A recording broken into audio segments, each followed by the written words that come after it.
my agent process was very atypical because the book just happened to have such like, it was just super exciting and successful at the time. Your advice for people is to go out there and nearly win get a Caldecott. I'm like, just make a Caldecott. Then it sort of happens. Yeah, I know. It's time for Gavin Doodle. Hey! It's a Thursday night. What is going on with my feed here? There we go. I'm trying to get it going here.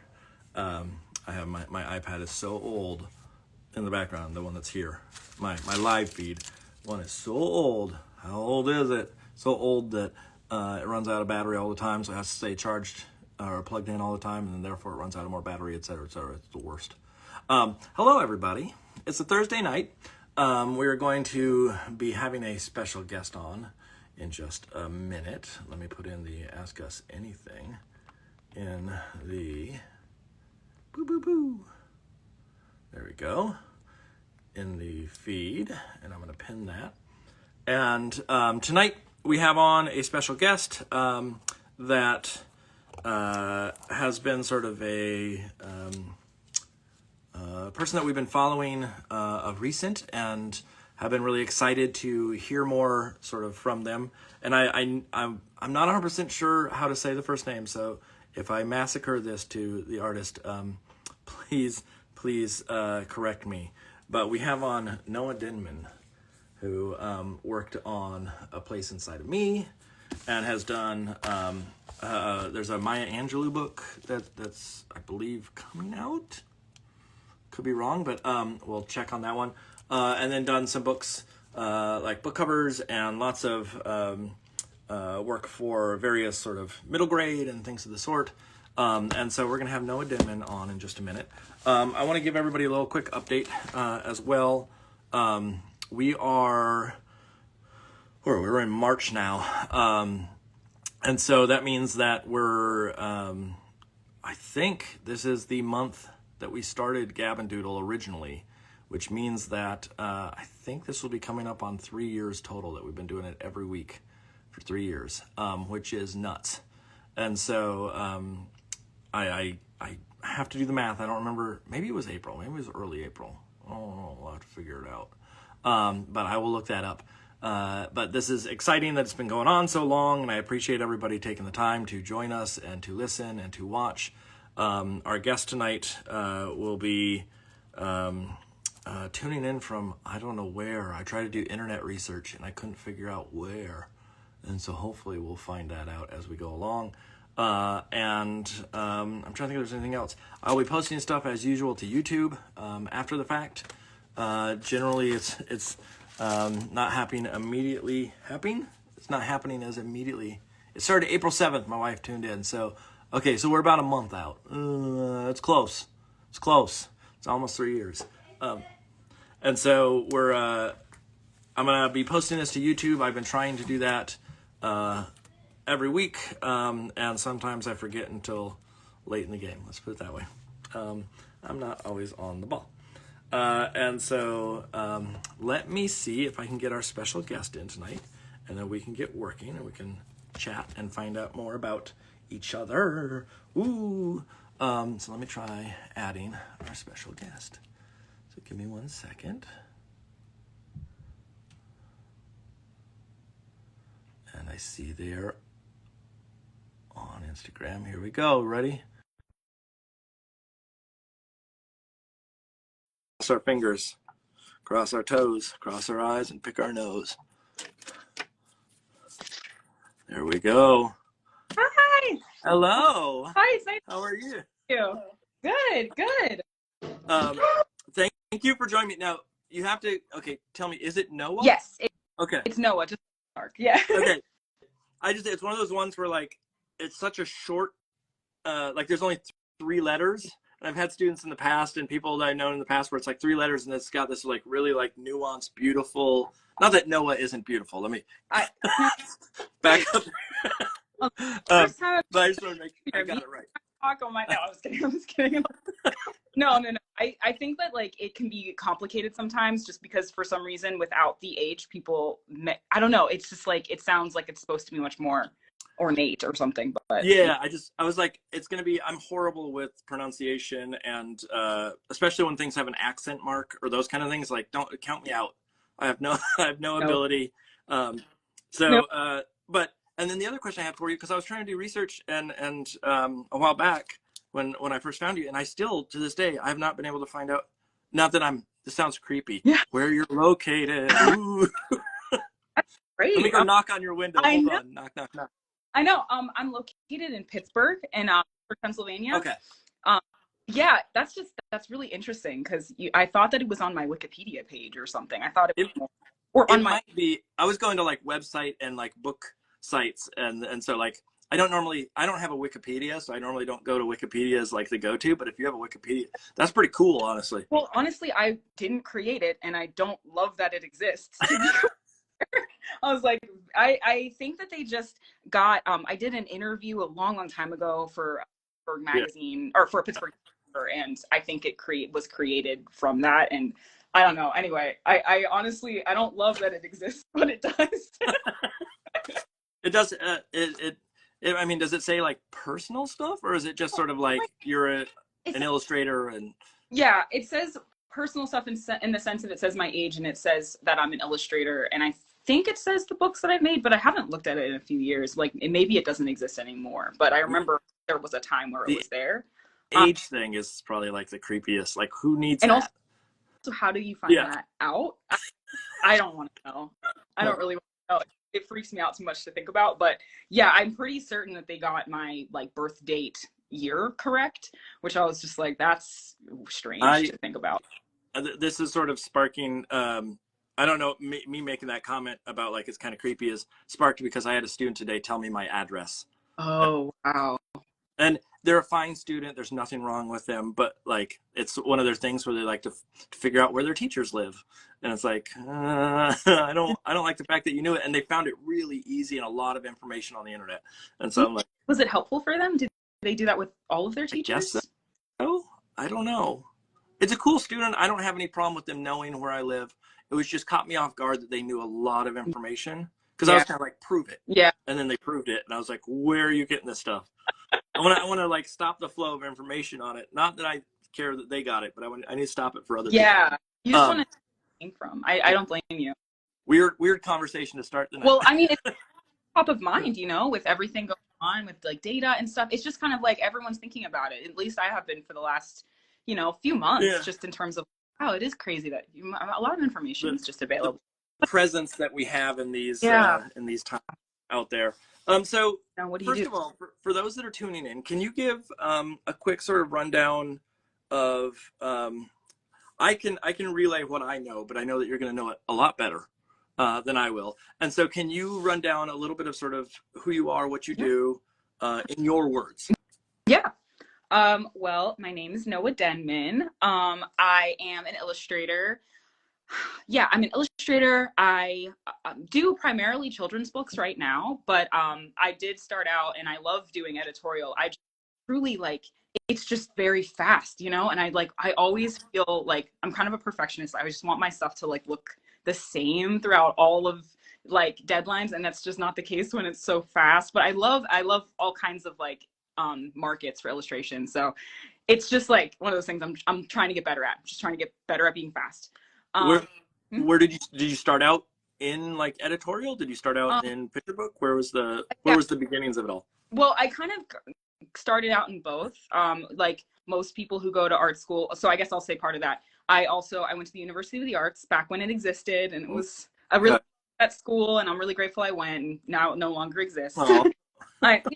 But I started just as an illustration student, like everybody, doing editorial or thinking that I was going to do a lot of editorial. And I got my job when I was in junior year of college, but it was that whole year, it was for a Lenny letter, that magazine. It was Lena Dunham had a magazine back in the day called Lenny. Yeah. Sure. I don't know it, but I know who Lena Dunham is. Yeah. I'm the magazine. Okay. But anyone who knows more than me correct me if I'm wrong, but I think that's what that was. Anyway, so I got like an editorial job then, and then pretty much when I graduated, I was getting like little things here and there, and editorial just seemed to be like, because my style I think leans more mature, it made more sense. Plus, I was kind of like interested in drawing adults and like lifestyle stuff anyway. So yeah, I feel like it just made sense. But I also got a children's book deal kind of a few months after graduation, and I was working on that. And after that, kind of it just was so much fun for me. I really enjoyed the children's book thing. So I have been enjoying and leaning more into the children's book world. But like I said, I think my style leans more mature. I don't know. It all depends. It really, things change all the time. But I would say that like, I feel like I can flex between a couple of those markets. I do a lot of easily transition into like an older audience, like in a middle grade and stuff. Some people, like, I don't think I'm middle grade of any sort. The work is like too cutesy for that.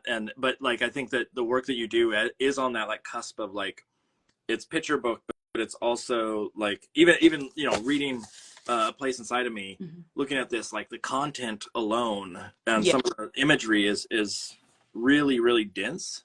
In the sense of like the subject matter. And for those who don't know, it's like there's discussion in here, or visual discussion, let's put it that way, visual vocabulary that talks about Black Lives Matter and some of the what I can't think of, not memorials, but called vigils. Yeah, vigils and things like that. Like, little kids may not immediately go like, you know, a 2-year-old's not going to look at that and go, I get that. Yeah, but it is like, it's so like vibrant in color and like palette, and the like action and stuff leans so like interesting, young, that it has this like lovely little spot in the market to me that is great. And is, you know, I don't know if you know, knowing your portfolio and knowing the stuff that you do, the other thing too is like how pertinent it is and topical it is. And so like, it's got this like of the moment, the art term, the zeitgeist element to it, to the work that you do. And so it's really lovely. I was admiring in this book in particular, there was a page that I really loved. And I know this is like probably not something that you're like, oh, that's the important part of the page, but I really love the like the lack of contrast in certain spots where you would like highlight contrast on certain people, and like you still have the details of the face and it's there, but it's like got this really like subtle like wash of tone over the entire thing. And it's so smart and efficient with like the color and where you choose to play contrast and where you don't, that I was like, I need to next time I teach my children's book class, I'm bringing this one in to talk about that, like the spots of interest on a page, because it's so effective in that manner. Cute. Yeah, you know, it's weird because I feel like I've been like thinking about that a lot, of kind of where my style starts to get kind of graphic unintentionally, and I do that more than I think I do. Like, I have a lot of flat, I like fill in flat color in places just because I think I like it aesthetically. Like, you know, it's interesting. Like, I don't know. I was noticing that with some of the projects I'm working on. Why do I do? I don't know. I just part of my style in a way that is so deep that you can't really stop doing it. You know, you like can't recognize it. Well, what's interesting to me too, I was talking with a student. Was it today? Yeah, it was today. And we were talking about the idea of like how to create heart in your image. And one of the things that's really lovely that you do, that I'm just like trying to, I'm dumping praise on you here, but one of the things that you do that's really lovely is even when you have something that is relatively like a flat tone, there's little marks in it and little textures in it that break it up, so it doesn't feel like it's like just a autofill in Photoshop or things of the sort. That it's got that little I was showing them today. I assume you know Rebecca Green's stuff, where like it's got all these like textures in it, but it feels like the same tone, like just on first pass. But in that, and you have that same sort of like nuance in there that's really lovely, that adds the like the hand quality into the mix. I love that so much. I like I've been really interested in X Fang in their work that they do. Really beautiful book. Or as you know, all of their books are beautiful. Watched the Gavin Doodle that you did with Are you talking We Are Human Yeah, or the I'm yeah, thinking they're definitely human for sure because that I think she does like more fills kind of towards the yep, end, the way that it. But obviously, I have both of their books. But yeah, I guess I was like, I have it somewhere. But I like the way that colored pencil texture can be like one tone, but it has all this really great texture in the back. So anyway, I've always liked that, and I want to like really play with that more in the books that I'm making now. I just think it's so exciting and fun. And yeah, I did that whole book digitally, and that was like the problem I had with doing a lot of digital art is like it can get so flat so yeah. quickly. Like I want it to feel flat in certain ways, but I also want it to feel textured. So, you know, it's like a push pull. Yeah, it's. I mean, we'll talk about this today or tonight too. But one of the things that that balance is such an interesting balance, and like where people fall on that line of like how much material versus how much digital. Because almost everybody, like I don't care if you're a traditional artist, you Yeah. still have to scan the thing and put it in digital at some point. And like, what is that level? So tell me real quick. Tonight we are going to be working. We're going to be making. The rule of thumb is you can leave whenever you need to. There's no pressure to stay the entire time. If you do, great. If you don't, just let me know, and I'm happy to do a little send off for the night. You're also on the East Coast, so I don't know what your standard sleep schedule is, but if you don't want to stay up till midnight, For this, I'm caffeinated. I'm ready okay, to go. okay, good. This is the other things are if internet drops, that kind of stuff. We just keep going because my phone, whatever, should take care of it. Internet at my house, it may show up on my feed that like something's funky, and or if something really truly does drop, we will restart and we'll go through that process. But for the most part, what I need to know, because my wife is watching upstairs and she keeps track of all this, what are we working with tonight? Because I know you do digital stuff, but are we jumping to traditional for the evening? Are we staying on the computer? What are we doing? Yeah, actually, so in the last couple of years, I've been doing a lot more traditional work. So my next three picture books are all traditional with digital to kind of like Yeah, assist and help, you know, because the healing brush. yeah. Yep. So tonight, yeah, I want to do all traditional. You know, for as long as possible. I'm trying out a little bit of a tester for this next project I'm working on. So what I want to do, my under drawings, I always do in my Prismacolor col-erase pencil. Okay. And then I'm going to use these Angora like opaque watercolors. I Huh. got them from the store. I love them. I have 2 palettes of them, so I'm going to use both of these. I guess I don't know that brand. Like I know I've seen some, like there's some brands where it's like they mimic another. So I've seen like that sort of a style setup, but I don't know that brand in Yeah, it's particular. weird. It's weird. I haven't seen them a lot, but they're these German watercolors. They're like made in Germany, opaque colors, and I have been loving them for like skin tone and texture, or like, you know, kind of fill. And then I also have a big collection of these Faber-Castell pencils, colored pencils. Uh-huh. These are my favorite because they have a nice, hard, like super durable And tip. they don't break the same way that Prismacolors do. Yes, and I have, of course, I was like a huge Prismacolor loyalist, as I think most people Yeah. are, doing that for a lot through college, and then I just couldn't stand how often they were breaking. It was like driving me crazy. That's when you move your studio or something of the sort, and then all of a sudden they're all wasted at that point. I'm not Prismacolor's lovely too, but you have to be very careful with them. You just, I know, and I was like, I even bought one of those like big packs, so I have this huge pack of Prismacolor color pencils that I could still use, but I just haven't even been reaching for them. Like they're not doing what I want them to do. Too, they're a little too waxy. I heard. Same with me. Like I like the Faber-Castell. It depends on the surface. Yeah. I've been loving Caran d'Ache ones recently, which I think are a little bit softer than both the others. But I heard at some point for Prismacolors, if you want to bring them back, and I don't know what the rule is, like, but you can throw them in your microwave for a second, and it reheats the like waxy, oily core and melds it back together, so it's not going to fall out in chunks constantly. But I've never found, like, I didn't look it up, to be honest. I didn't look it up when someone said it to me. So I don't know if it's true or how long, but it may be like that. I've thought about it on a couple of, like, there's a couple of colors where I'm like, I need to hold on to this color. I really don't want to buy a new one and hunt down something similar. And like, maybe it's worth it, but I also don't want to blow up your microwave in the process, so research if you do that. No, that's a really, really good tip. I wonder if that works. I would absolutely do a little tester on some of these pencils just out of curiosity. Throwaway ones.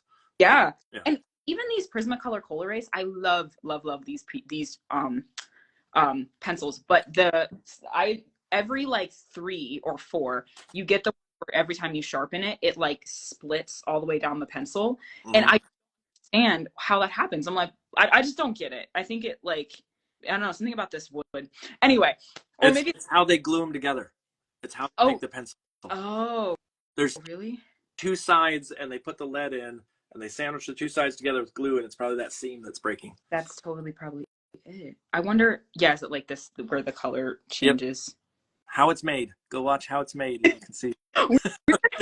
my fiance and I are obsessed with How It's Made in the last couple of like months. We've been watching so much of that. But I specifically skip to the food ones because that's just like the one that I'm like. But yeah. So anyway, that's my materials for the night. What surface are you working on? Oh, sorry. Yeah.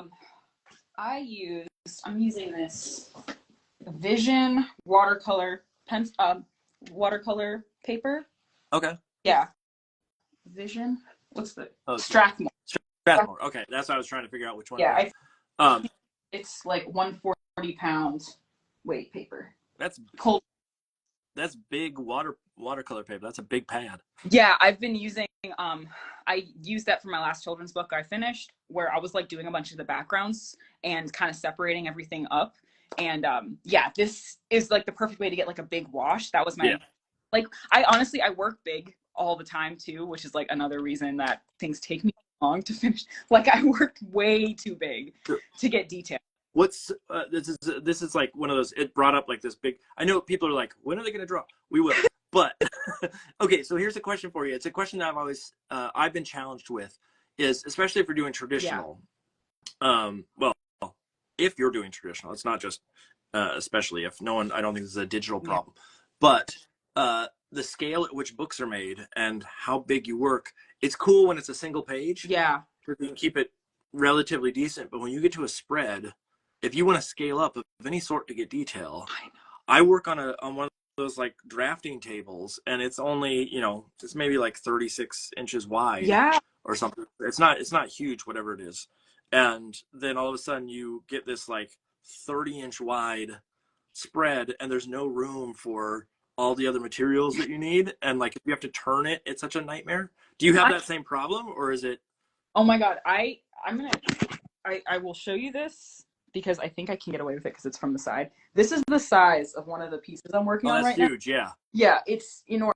Like, there's my chair, and that's the size of it. Like, that's how big it is. And then I'm using this little Amazon, like, I have this a little desk thing, and it's always too big to, like, fit any. Like, I guess, here's my hand in reference. It's still huge. Like so big. Is that a spread, or is that a single page? So this is a single page. This is like what we're gonna do tonight. I would say this is a single page. Yeah. Okay. Yeah. You're working giant. I work too big. I literally. It sucks. It sucks because it's so much more fun to me. Like, I like to get the crispy little details. I like to add like the fills. But then you also have to do 50 scans of it to get it into the computer. I use like tons of gouache and paint. Like, I know I'm spending too much money, but it just looks so satisfying when it's right, It's you got to do what you need to do. I just wish they made studio desks. I mean, I guess they probably do somewhere, but studio desks and like surfaces like that were just that much bigger. Yeah. But there's like, I mean, like right now I have 2 IKEA sort of tables on the side that hold supplies. So my desk is somewhat free, but there's still stuff on my desk. It's just like my whole desk. This is like my monitor. It's a mess. It's just covered in paint all the time. Yep. Paint and coffee.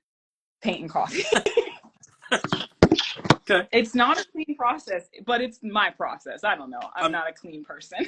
This is like I feel like this is, I'm trying to think of what this is called, where like people share their pain. I mean, it's almost like AA for artists in a way, where it's like, these are the things I struggle with. These are the things that we got to get through together. This is why I'm terrible. Yeah. Why this is why.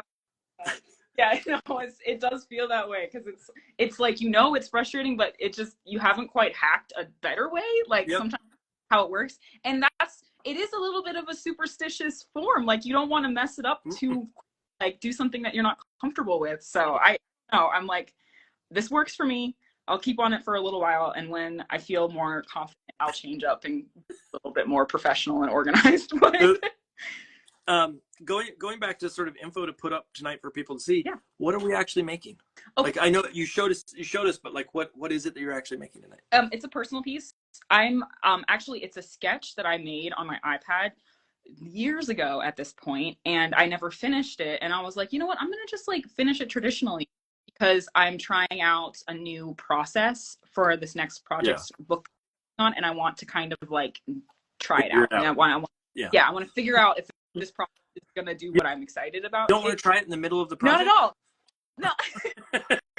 I mean, I did turn in a sample spread already for it, and I looked at it and I was like, I don't hate it, but it's not what I want. Not quite there. Yeah. Yeah. So I might redo the sample spread later on in the process after I figured this out, like, and be like, oh, hey guys, I actually like everything in the composition. I like all the colors. I like it. That's like texture stuff, like or watercolor texture and less like paint texture. I don't know. I'm trying to figure that out. That's also probably something that like they're probably fine with in general, but it's I imagine that like it's the same thing with me where like I still want to make sure that I get clearance before I go do it all. Yeah. So let's why don't we do this? Why don't we switch to the downshoots? Okay. And I see someone actually asked in particular like how do we film this? And so I can answer that real quick while we set up. And then we can just jump in. I can answer it. Well, I guess what are you using for your filming here? I'm going to turn it around so they can see before it gets all locked in. So I put, this is like a little desk that I'm working on. And I literally just set my phone 2 minutes ago up on here to look at you guys. Yep. But I have this canvas tripod light combo. So it's like a light on this side. It's like a ring light and it holds my cell phone. So I'm going to try that out. I haven't used it to film like a live video yet, but I've used it to film process before. It's going to work absolutely fine. I basically have the same thing. I don't have a canvas brand, but I have a ring light that is the exact same thing, and it mounts, and it's got a strong enough arm so it doesn't wiggle too much. I mean, if I bump it, it wiggles, and so you can see the wiggle. But for the most part, it's really easy. And so like when I do the, if I go switch to my downshoot, it's just a real quick turn of the phone, lift it up, and then I'm right at the desk, and it's above me. Like there's people who do the tripod thing, and the tripod is always sort of in the way, and so I'm in favor of just something simple like this and setting up accordingly and working. So okay. So while we set up here, I have a question for you that I wanted to sort of. Could you tell me if this looks okay? By the way, is this too? Is it too dark? No, it looks pretty good. Okay. Because it looks pretty good. It's kind of towards the side and it blurs, so I want to. I think if you tap on it, it does focus. I could be wrong. Tap on the screen, obviously, but I just saw your hands come into the thing, and I was like, please don't say you're trying to tap on the artwork. No, it's not focusing. I don't get it. No, I think that the artwork can't get too much more focus because it's blurry in itself. It's like still sketchy.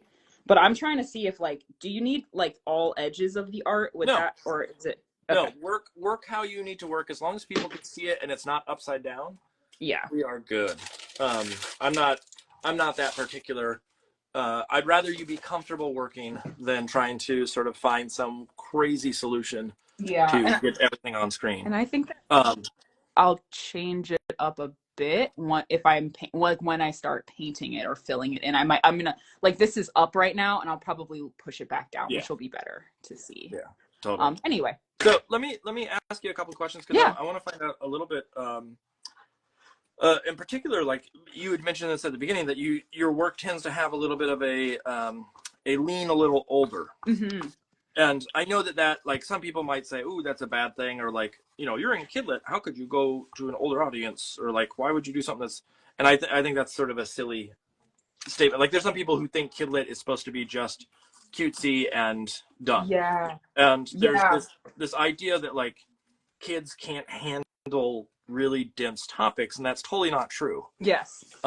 And so I'm wondering, with the work that you make and the subject matter tends to have a very like in a way an editorial kind of feel to it. Yes. And I'm wondering, sort of like, as you're working on it, do you have that battle in your head, in the sense of, you know, how do I make sure this registers with a young audience, or does it even matter in some sense, and you just go, who cares, I'm just making cool artwork and kids will get it if they get it, and if they don't, they don't? I think like I honestly think it's a thing I've been thinking more about as I do this longer, because I really love, like I said, I've been falling in love with children's books so much that I want to make things that kids will like and have fun with. I want to be an approachable artist, but I also am like, I don't want to be something like, I don't want to change my style into something that I don't want to draw. Like I've always, I don't know, I like drawing. Wow, this is, yeah, it's totally, they're so right. It's hard to kind of talk and do this at the same time. You've heard some of the ones before. Everybody said that, and it's like every time I'm like, I bet I could figure it out, and I'm trying to figure that out right now. Yeah, I think that it's something I struggle with. It's something I think about, but I also, it's not bothering me so much that I'm going to change my style tomorrow or something. I think that I trust, I do have an intrinsic or like a deep kind of trust in my style. I think that I really like what I draw. I like my subjects that I draw. I like how I draw. And I think it makes me happy, and that's the most important thing. And, you know, I think that this does have, I don't know. It's also funny because when I was in college, I remember one of my professors, I asked him like, oh, what do you think I could like, where do you see my work? Like, what do you think market I fit into or whatever? I was just asking him questions. And he immediately, he was like, oh, picture books, like for sure. He was like, that's totally where your work makes sense. So, and then I had never even thought about like making art for picture books. I had never, that wasn't something I was at all considering in college. So I think that I'm also maybe self-conscious of it, but that doesn't mean that it's true. You know, maybe it's just something I'm like thinking about a little too much. Like, and overthinking. Yeah, exactly. Like you just like, it's a fear, but it's not a reality. And I'm also like an anxious person, you know, I will have like thoughts about, oh, what about this? What about that? You know, like that's just part of how my brain works sometimes. So I think I just like also will always worry that, you know, I will always have some kind of worry like that. Is it? Yeah, I mean, it's one of those ones where I there's the opposite side of that spectrum too, where there's folks who, you know, they're making work and people say, oh, it looks too young, or it's too like too cartoony, or whatever those, you know, whatever phrase they want to use at the time. And there's that battle of like, oh, how do I age up without losing my aesthetic, without losing my voice? Yes. And it's not an easy thing to solve. And even if you're going to do it, how do you transition towards something without making this abrupt U-turn? Yeah. It's just, it's, you know, looking at some of the work, and I think some of it is not necessarily that it's the style, but in your case, I think some of it is just literally the subject matter is a denser subject in some cases. Definitely. And, you know, you're not drawing a cute little puppy that found a bone. Exactly. Like that's not your thing. I mean, maybe it is, and I just don't know. But I mean, if it is, correct me. Let's put it that way. But it's something that's really been a process. You know, I think that I didn't realize. I don't know. I've been learning a lot about being able to control kind of like, I think when I first started, I wasn't really looking to, I wasn't thinking about the fact that I could write my own books. I kind of was just thinking about, well, I would love to like, you know, get the right manuscript to come in. I didn't think I could have any kind of control over that, like subject matter. So I was, you know, I think that I kind of felt like oh, well, that makes sense. It's kind of what I was drawing in my personal work. So it makes sense that I would get a children's book that's a little bit more serious, for lack of a better word, because so I guess I never thought about the fact that if I wanted to, I could write my own and make a dummy, and, you know, I could challenge that. Yeah, lean it whatever way you wanted. Yeah, it's been a good kind of excuse for me to think about like what I want to draw, or like what I would be really, really excited to draw. And yeah, I don't know.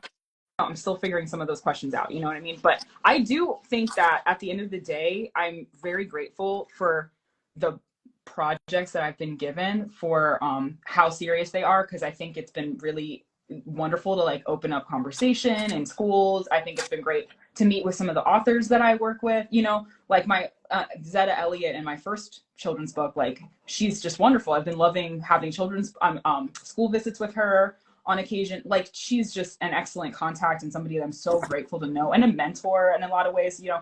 So yeah. I think that like, yeah, with all of that, I'm glad that my work kind of took me in that direction, and it's not subconsciously, like I said, my personal work was also kind of leaning towards that. But anyway, I'm really grateful for like kind of having conversations like that with kids and with the author that I work with. I'm grateful. I feel like it makes me feel more connected to my work in some ways, because it feels like, yeah, let's talk about this, let's deal with it, or let's you know, have some awkward conversations or whatever. I don't know, you know. One of the things that like I think is another way that I've sort of looked at it, and it's one of those things where I'm trying to actually break the other way in a little bit of Yeah. My stuff has been so like cutesy, and then can I make something that ventures into a little bit more of a mature, Yeah. or subject matter that is not meant to be cute, that's meant to be bigger than, and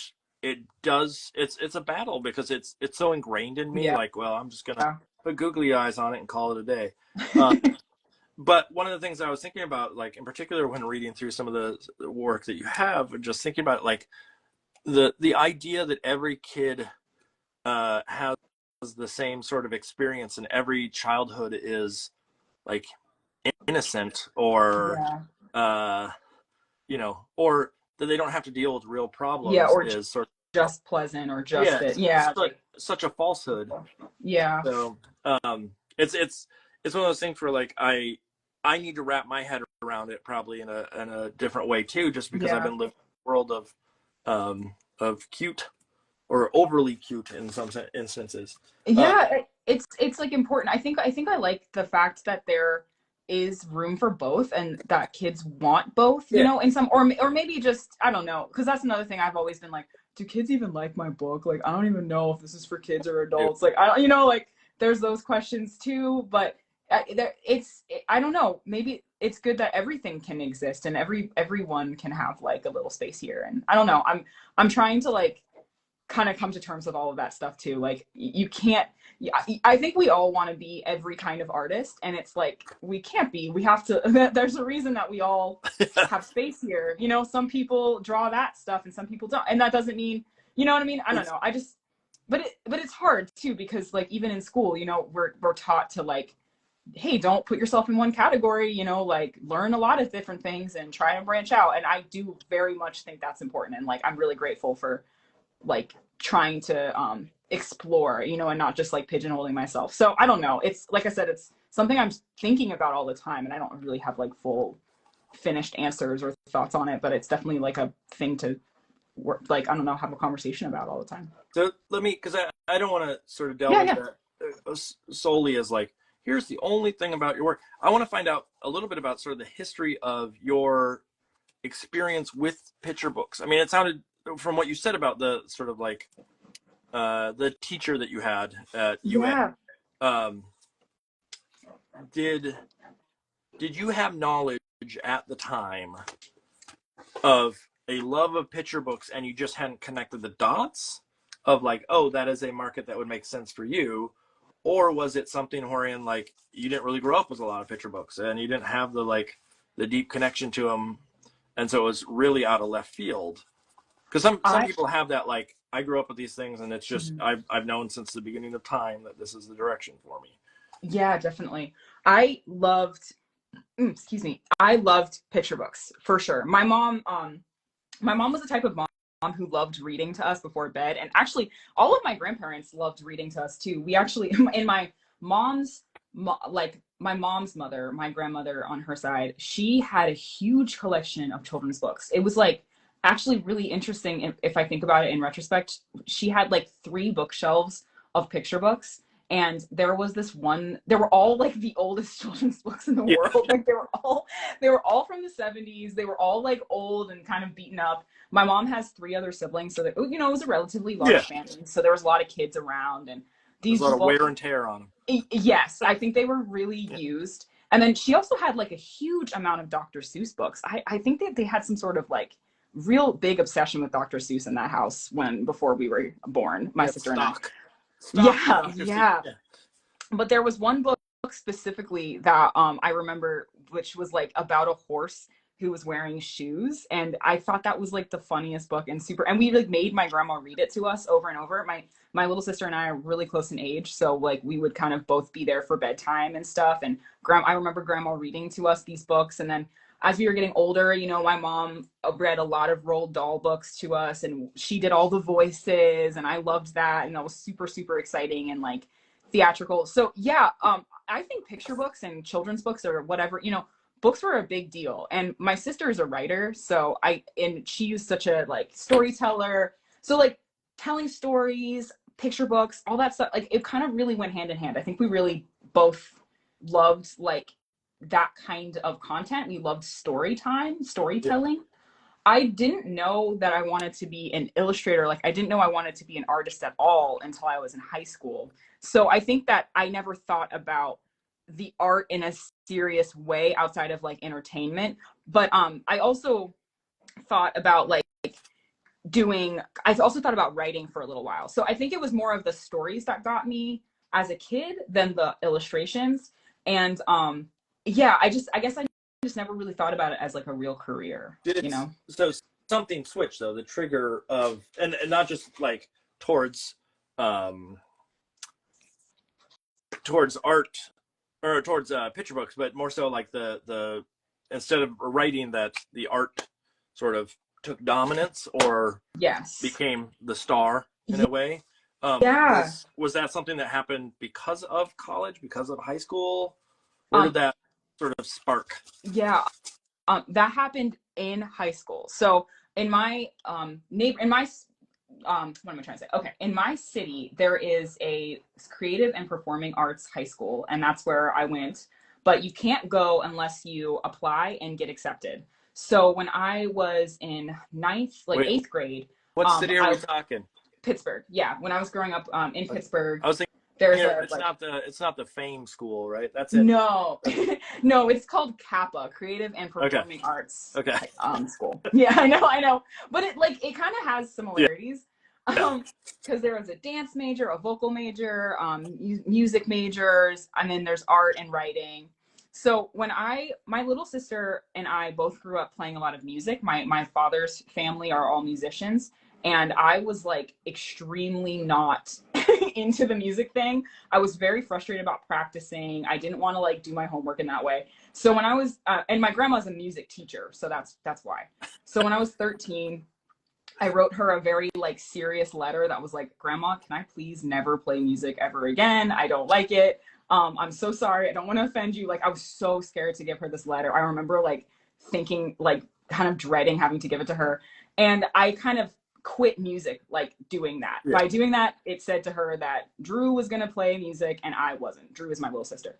So Drew went off to Kappa for music, and I was still in just regular middle school and high school. And I was very like jealous that she was going, like I said, we're very close. So I wanted to go to the same school as her. And just in general, she was having such a great time with music. And so I applied to Kappa for writing for high school. Like I was in 8th grade and I applied to go for high school, and I did the whole audition and everything. And they rejected me because I wasn't good enough at writing. And I was so like upset. And so I had to continue on. And I just went to 1 year of regular high school in our area. And that time I was like, okay, I'm going to apply again. And I was noticing, like, I was kind of at the same time I was writing, I was drawing. Like, I would write and draw on the side as like a way to make my hand feel better. Like, I remember so distinctly, I used to hand write everything. And when I would doodle, my hand wouldn't hurt. And so I was like, it was just like kind of weird. It was one of those things I was just like kind of doing for fun. And because I loved clothes and I was like drawing like, you know, style and dresses and stuff like that. So, yeah, so I did that and I was like enjoying it enough that I was like, I'm just going to apply for art instead of writing. And so for ninth grade, in ninth grade, I applied for art and I got in. And so I did my 10th, 11th, and 12th grade years at this like arts high school. And I completely like loved it. I fell in love with it so quickly. I was like I loved the community of it so much. We had 7 art classes. Like, for basically what you do in that school is it's half of the day academics and then the other half is all creative. So we did like photography, digital, painting, drawing. Like, you have 3 or 4 classes every day. And it's like an hour in each one. It was so fun. So I like completely loved it. I felt I was like, this is where I'm meant to be. I'm an artist. I was like doing like playing in my sketchbook so much. And like, I think I just took to it so quickly and I was obsessed with it. So pretty much when I was graduating, I like didn't know what else I could have wanted to do. I was just like, I just want to go to art school because I want to keep doing this. So I applied. I was like thinking I was going to do like a fine arts major. And one of my friends in that school in my high school was like, hey, I'm going to go to school for illustration. And I was like, what's illustration? Yeah. So it all came to me very much in freshman year of college. Like I didn't have any understanding of what illustration was. I toured UArts and they had like an illustration presentation. I there was a scholarship in my school where I had to stay in Pennsylvania. So there was all these things that like pushed me towards UArts. I didn't apply to RISD or MICA or anything because I had this scholarship where I had to stay in Pennsylvania. So there was like an illustration program there and UArts just made sense and it was exciting and I could change my major. And so there was like so many reasons why UArts made sense for me at the time. And yeah, they just did like an introduction to illustration, like presentation. And I remember like leaving and going to a Starbucks with my mom afterwards and just being like, I have to go here. I really want to do illustration. I love illustration. And my mom was just like nervous. She was like, okay, I don't really know about that. Like, do you want to get a different degree that's a little bit more stable? Okay. So, it was that, and then UArts also had like a 5-year BFA MAT. So I also have a master's in arts and teaching. So that was my little compromise for my mom. I was like, okay, yeah, I'll be an art teacher for sure. I'm actually not going to I'll just do illustration for fun, and I'll be an art teacher. Okay. and like, I went on that whole track, and then got out and immediately started to do illustration instead of teaching. I was just like, I did a student year teaching. Like, I've done a lot of experience teaching, but I really did not love it as much as I loved illustration. But yeah. So I don't know. This is a very, very long answer. My apologies. No, but, this is like hearing like one of the things I wanted to ask you, and this is just a historical side of things. Like, you thought, hey, I want to go to the school. You applied, and obviously going to a school like that, you have to apply, and that's not just a, hey, you're in because you're interested. Yeah. You need to prove. But I'm wondering, sort of looking back at, and part of this, again, is I'm teaching a class on professional practice, and we're talking about portfolios, and we're talking about how to put good work together to like showcase for art directors and things of the sort. And so then my thought when you started talking about that is like, I wonder what the portfolio looked like. And yeah. Was it, I mean, obviously you had to have something that was decent to get in, but look back at it, do you go, ooh, like a little cringe, or was it actually like, was there something in it that now that you look at it and go like, there was an inkling of something? Definitely. The thing that I remember, I think that they had standards for what you could have in your portfolio. Plus you had a live audition. So you couldn't just turn in a portfolio and they would tell you. You had to come in and live draw from a what's that called? A still life? Yes. Yeah. You had to draw from a still life on site, like day of and then they had to see the work that you could create from that in person. So I remember the stuff I turned in for my portfolio was a lot of sketchbook stuff, and it was like they had like some sort of requirements where it had to be a personal. I think they were like, turn in something that's personal to you, or it had to have this personal element. So I turned in like 5 self-portraits that were all kind of funky and different. Every one of them was different. Every one of them used a different medium, which also is really funny to me thinking about it now, because I really do think in that way. Yeah. Yeah. Everyone had to do a different medium, and we had to send them all in online. So that was also a big deal in 2010, 11. I think it was 2011 or 10 when I applied. So I remember like scanning was like a pain in the butt. I had to go to the library and like figure that out. But yeah, they made it all like kind of personal, and then I think that they just wanted to like see you and make sure that you weren't sending in someone else's drawings. Yeah. So they made you come and draw in person, which honestly, in retrospect, I think it's pretty elaborate for a high school like audition. To have to draw in front of people is pretty intense. That I have not heard of that before. I mean, I've seen it in other like for college stuff for other countries that have very strict sort of policies of art making and things of the sort, but that's the first time I heard of that. Okay, so you have to do me a favor, and this is okay, how do I do this without being stupid or rude comment? That was in 2010? Yeah. I'm just trying to do the math. Like I always the reason why I ask is there's like generational things where like if I start to talk about something, I'm like, hey, you remember the Atari? And you're like, I don't remember what that is. I want to make sure that I'm not going off on a tangent. So like how far out of school are you, out of college? I graduated in 2018 from undergrad, so I'm 29 years old. Okay. Yeah. And so I'm, what is that? 6 years? Six or so years out of college? That means it's the reason why I ask it in particular is more so just like I'm always impressed when we have people on here and they have these careers that are so robust. I look back at like what I was doing when I was that age, and it was farting around. There was not the same level of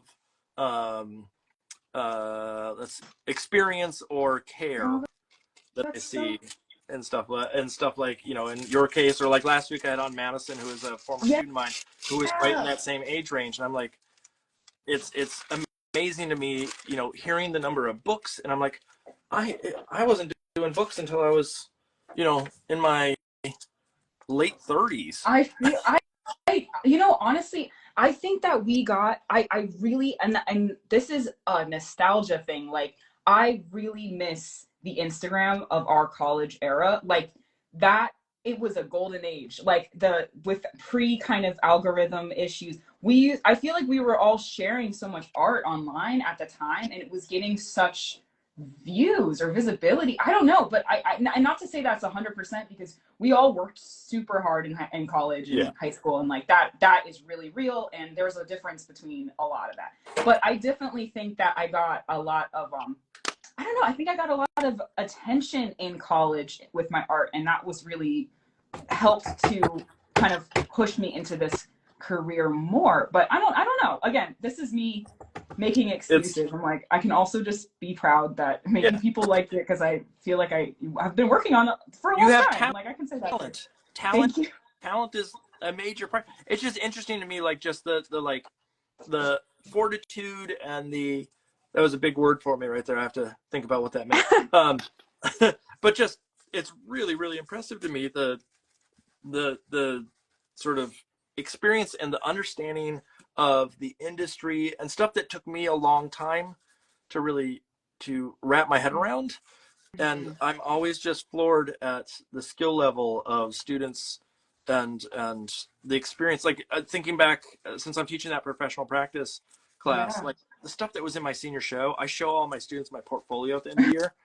And it is embarrassing. It's absolutely embarrassing. Oh, I'm sure. But do you think it's really like, do you see things that you still like though? Like, do you see things that you're like, oh, I really love this idea and I could just do it so much better now? Like, do you feel like your mind is more was more interesting then, or how do you feel about that? My mind was the same mind Okay. of it was absolute nonsense.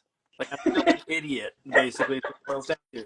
But the my understanding of what the expectation is for the industry Yeah, was absolutely wrong. I And like hear that. I just didn't know, like my senior show had weird random images in it, and it really was me just sort of going, I'm doing this because it's fun without Mm. any intention for stability when I walked out the door. How And how was your experience at RISD at that time? Like, do you feel like they were, I don't know, were they more fine arty? Were they giving you good advice for the future? Like, how did you feel about that? Because I'm like, that was like such a dream school. You know, when I was applying to art schools and stuff, I know that there's just so much great stuff that comes out of RISD and Micah and all these like top art programs. How do you feel about it in retrospect? so it's a very, very good question. And I think some of it is like, um, how do I put this? Like, I think any good school or any school is good if you have the right people involved. Mm-hmm. So I think that RISD, like a lot of stuff came out of RISD, not necessarily because of RISD, but because of the faculty or because of the connection that you could make with someone in that instance. And like that can happen at a tiny school, that can happen at a really large school if you know who to talk to and the Yeah. right circle of folks. And so I look back at it, and the thing that I took away from RISD that I think is missing in some schools now is the ability to adapt was that much higher in there, because Mm-hmm. there wasn't this, like, this is going to go counter to what I'm saying a little bit of, I had no idea what I was doing, in the sense of I didn't have a direction. I didn't have someone saying like, oh, you want a career in this? This is what you got. Mm-hmm. They may have been saying it, to be honest, but I wasn't listening. Um, and so instead, what I find is that the thing that I really gained from it was this ability to just sort of say, screw it, I'm just going to do this thing because it sounds fun. Yeah.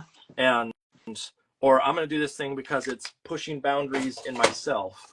And that ability to sort of just say, I'm not scared of anything, Mm. art wise, not was helpful. Now, would it have been better if I was not scared of things art wise in the path that I should be taking?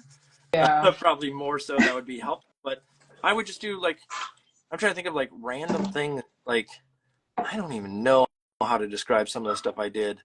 The one, if there's any students listening, bear with this. But the example that I have is we had a illustration history teacher Mm-hmm. at school, and this guy named Tom Skouros, and he was nearly blind in both of his eyes, and he had to be inches away from the artwork in order to see it. Like, it was that level of like, he just really could not see, and he was Yeah. an amazing person, an amazing artist, etc. But he really struggled on the vision side. And so we'd have this art history class where it was amazing. It was slides at the time. It was not digital. And so we'd have slides, and he would just go to the class, okay, what's on screen right now?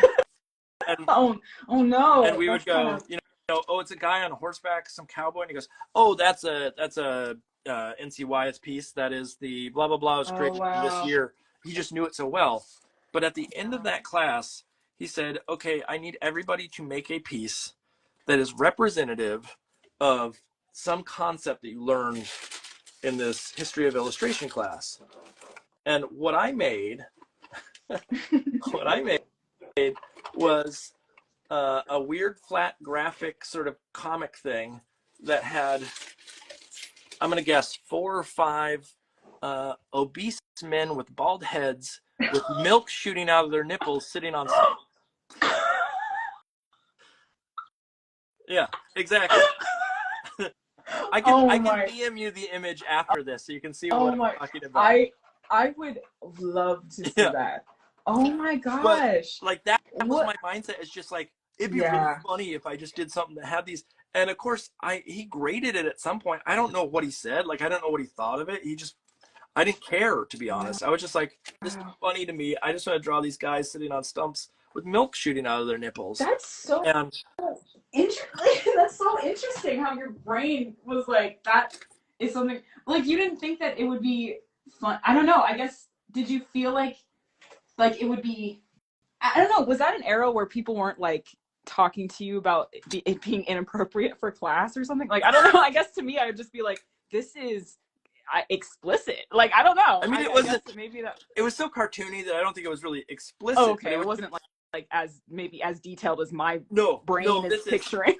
No, this is like super cartoony sort of vibe to it, and it just felt sort of like something you would see in like a sort of weirder Far Side comic or something of the sort. Let's put it that way. Were you ever considering doing comics and stuff when you were in art school? Yeah, or like in general? That was part of that era.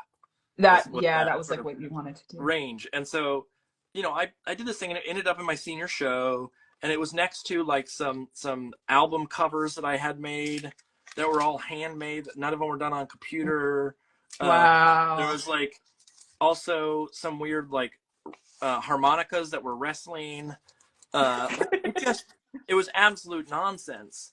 And I look back at it and I go, okay, I can see where I come from. Like there is a history there that I go, okay, this works. Like I understand who I am as an artist and how this sort of makes sense for me.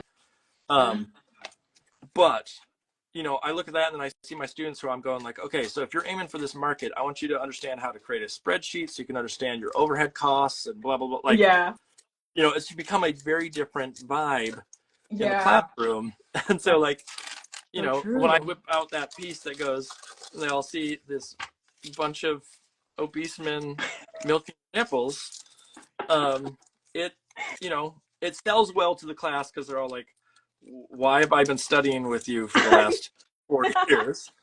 But there's, that was my mindset. And so like, I look back at it and I go, there's me in all of that. Aesthetically, not what I do now. But that sensibility of just like, I'm going to do something because it's stupid and it's fun that's still me. I I honestly really envy that. I think that when I was in art school, I felt like everyone was taking everything way too seriously, or you didn't care at all. You know what I mean? It was like, you either were extremely serious or extremely uninterested, and like, you just kind of like went for like the hell of it. Like you didn't really care about being an artist or doing anything afterwards. And I don't know if that's just an era or if, I don't know why that is, but I do think that like, there wasn't funny art. We were never critiquing others' funny art. It was either like sci-fi stuff where it was like, I'm taking this seriously, maybe it's an alien, but it's like a serious thing that I'm actually really excited about. Or it was, like just not even finished, like the person like did the minute before pretty much and like just threw it up on the wall. It was wet. It's so wet, or it's like fully unfinished. Like you can just tell when someone just like kind of filled it in and just did the sketch and filled in the sketch. And that's the vibe I got. I did all my work like way before it was due. It was, like I cared. I just didn't care to ask my teachers ever, is there a market for this? You just like didn't think about like what is the purpose of what it's going to be afterwards. And so like, did you think about like you were going to become a professional artist? Like were you in RISD going, oh, I'm going to be doing this for the rest of my life? Like I did. I didn't think about market. I just thought, hey, someone out there will like this and I will get work. And I didn't understand the complexity of like, okay, you have to find an art director that knows like, or can see through the nonsense and turn it into something that is, a project that makes sense for whether it be editorial or kids or whatever. I just kind of, it sounds, I don't think I was lazy. No. But I was sort of a loose cannon in sort of the stuff that I thought was fun. And if it made me laugh, that was the star of it. That was the whole point. There was no other point than that. Well, that's also fun too. Like it had a personal, like it gave you that kind of emotion. Like it gave you a pleasant, like I don't know, it was entertaining in that way for you too. Like you enjoyed it and it made you feel happy when you made it, I'm sure, which is important too. Because I think too, like sometimes I don't know, I feel like I remember making stuff in college that was too intense or serious and I was like belaboring it. Like it felt like a labor to do it. And sometimes when you're doing like intense subjects, it's like I don't know, it's kind of a lot There, emotionally. there's There's another, an emotional. there's another piece I have. Like I took a kids book class when I was in school, and we had an amazing professor that is now has her own imprint um, at Little Brown. Not even her own imprint. She's now the main editor, art director, editor at Little Brown, and the name Megan Tingley. I don't know if you know that. I don't know her. And so she was the teacher in the class, and so she put up with the stuff. But like, we had to do a piece that was a retelling of a fairy tale. Mm-hmm. So I decided, I'm going to do Goldilocks and the Three Bears. But for some reason, my version was Goldilocks was a raisin, and the Three Bears were robots. Why? What? And, yeah, see, again, why? I don't know. I don't know, like, if a student brought that now, I'd be like, that's the funniest thing in the world that you think that makes sense. But that was how my brain worked at the time. And then the best thing is, it's this really dark, creepy looking raisin squeezing under a door. There's no robots in it. There's nothing that has anything to do with Goldilocks and the Three Bears or any like story. It's just literally a raisin squeezing underneath the door. And that's what I handed in. And no one said, hey, that's too weird.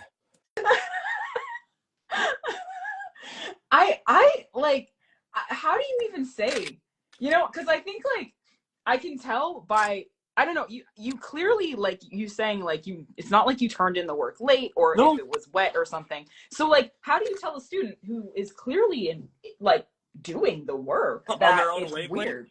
Yeah. I mean, I don't know. I think I do kind of appreciate that your teachers were almost like, he'll figure it out one day, whatever. Like they're kind of like, he's a lost cause, so just let him drift. Yeah.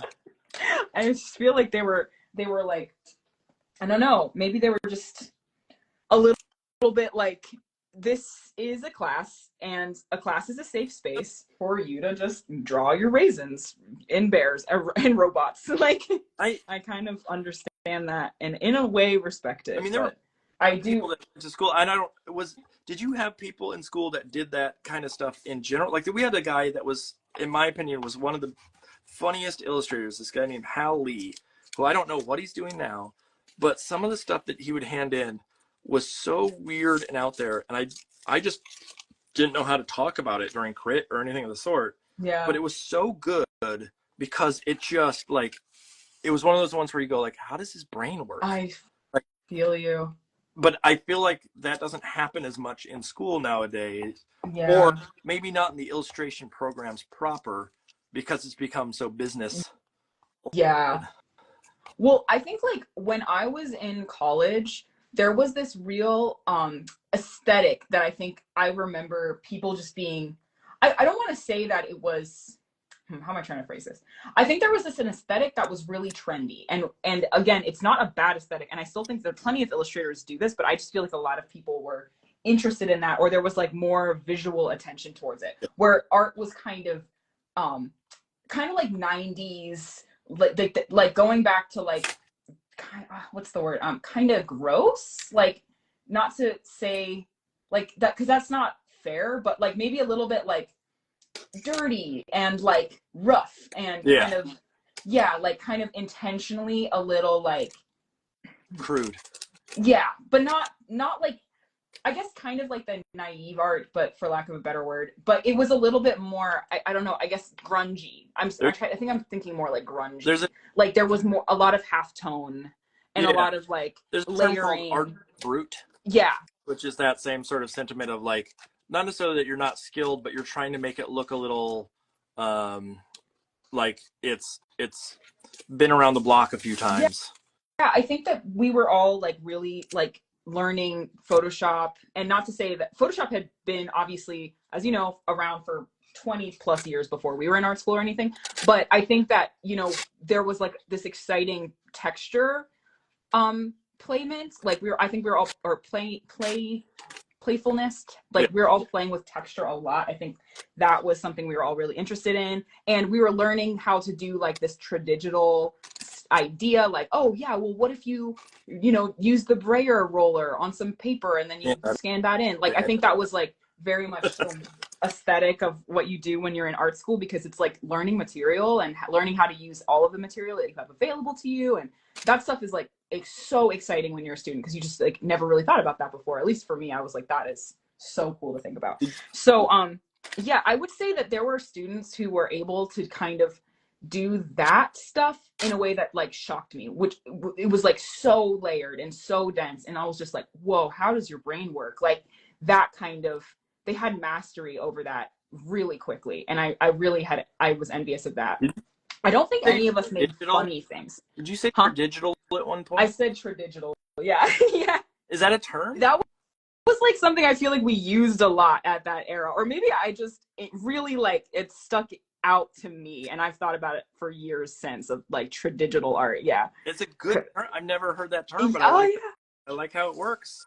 I think it's extremely accurate to a lot of art making, especially for me right now. But yeah, I think that was this kind of mastery that I was like really envious of, and I think that I saw a lot less of comic or funny, or less, and because I also don't think that all of us, like in my particular class, I think we were more aesthetic artists at that age. We weren't really thinking about narrative as much. And especially also, I will say, I think UArts' curriculum at the time for the illustration department wasn't super narrative based. Like, I will fully, I will say that. I don't care. I just think that's true. I didn't really practice any kind of like story writing or like thinking about my own story until senior year. And that was like such a great thing in senior year, but I would have appreciated doing that a little bit earlier too. I think that would have been really helpful. Because it's kind of important to think about your art in context. I think that's like what you're talking about, like writing a story and thinking about what kind of stories you want to be a part of. That's like important. It's not just making something that's pretty. It's who are you saying it to? And I think students, like, I think that's where your voice comes out. Like, I think we were all like really, looking at everyone's work and seeing what was successful, quote unquote, in a class or in a crit, and what wasn't successful, and letting that kind of dictate where we would push our work the next class, instead of thinking, what do you want to say with it? And does it apply? Does it work with your, I don't know, the kind of stories you want to talk about or express? And that really helps you get out of those like aesthetic, comparisons, and a little bit more in a individual personal voice. So let's shift topic then. Let's talk a little bit about sort of how you came to be with your voice, or with your visual sort of vocabulary. Yeah. Where does that stem from? Was that something that sort of really developed while you were in school? Is that stuff that came afterwards? Was that like, I mean, obviously there has to be some decisions of, this is my vibe, but find that early. Some people find that late. I think I found that in senior year in a huge way. I was making, when I look at some of the work I made in college, I was really just playing in a lot of different material, and I was actually really trying to push myself out of drawing anything realistically. I thought that was I was embarrassed in some ways that seemed to be the only thing I knew how to draw. Again, for lack of a better kind of term, because I don't know if that's really even true, but I think I thought that I wasn't very creative. Like, I was like, I think all I'm drawing is just like people, because I like to draw people.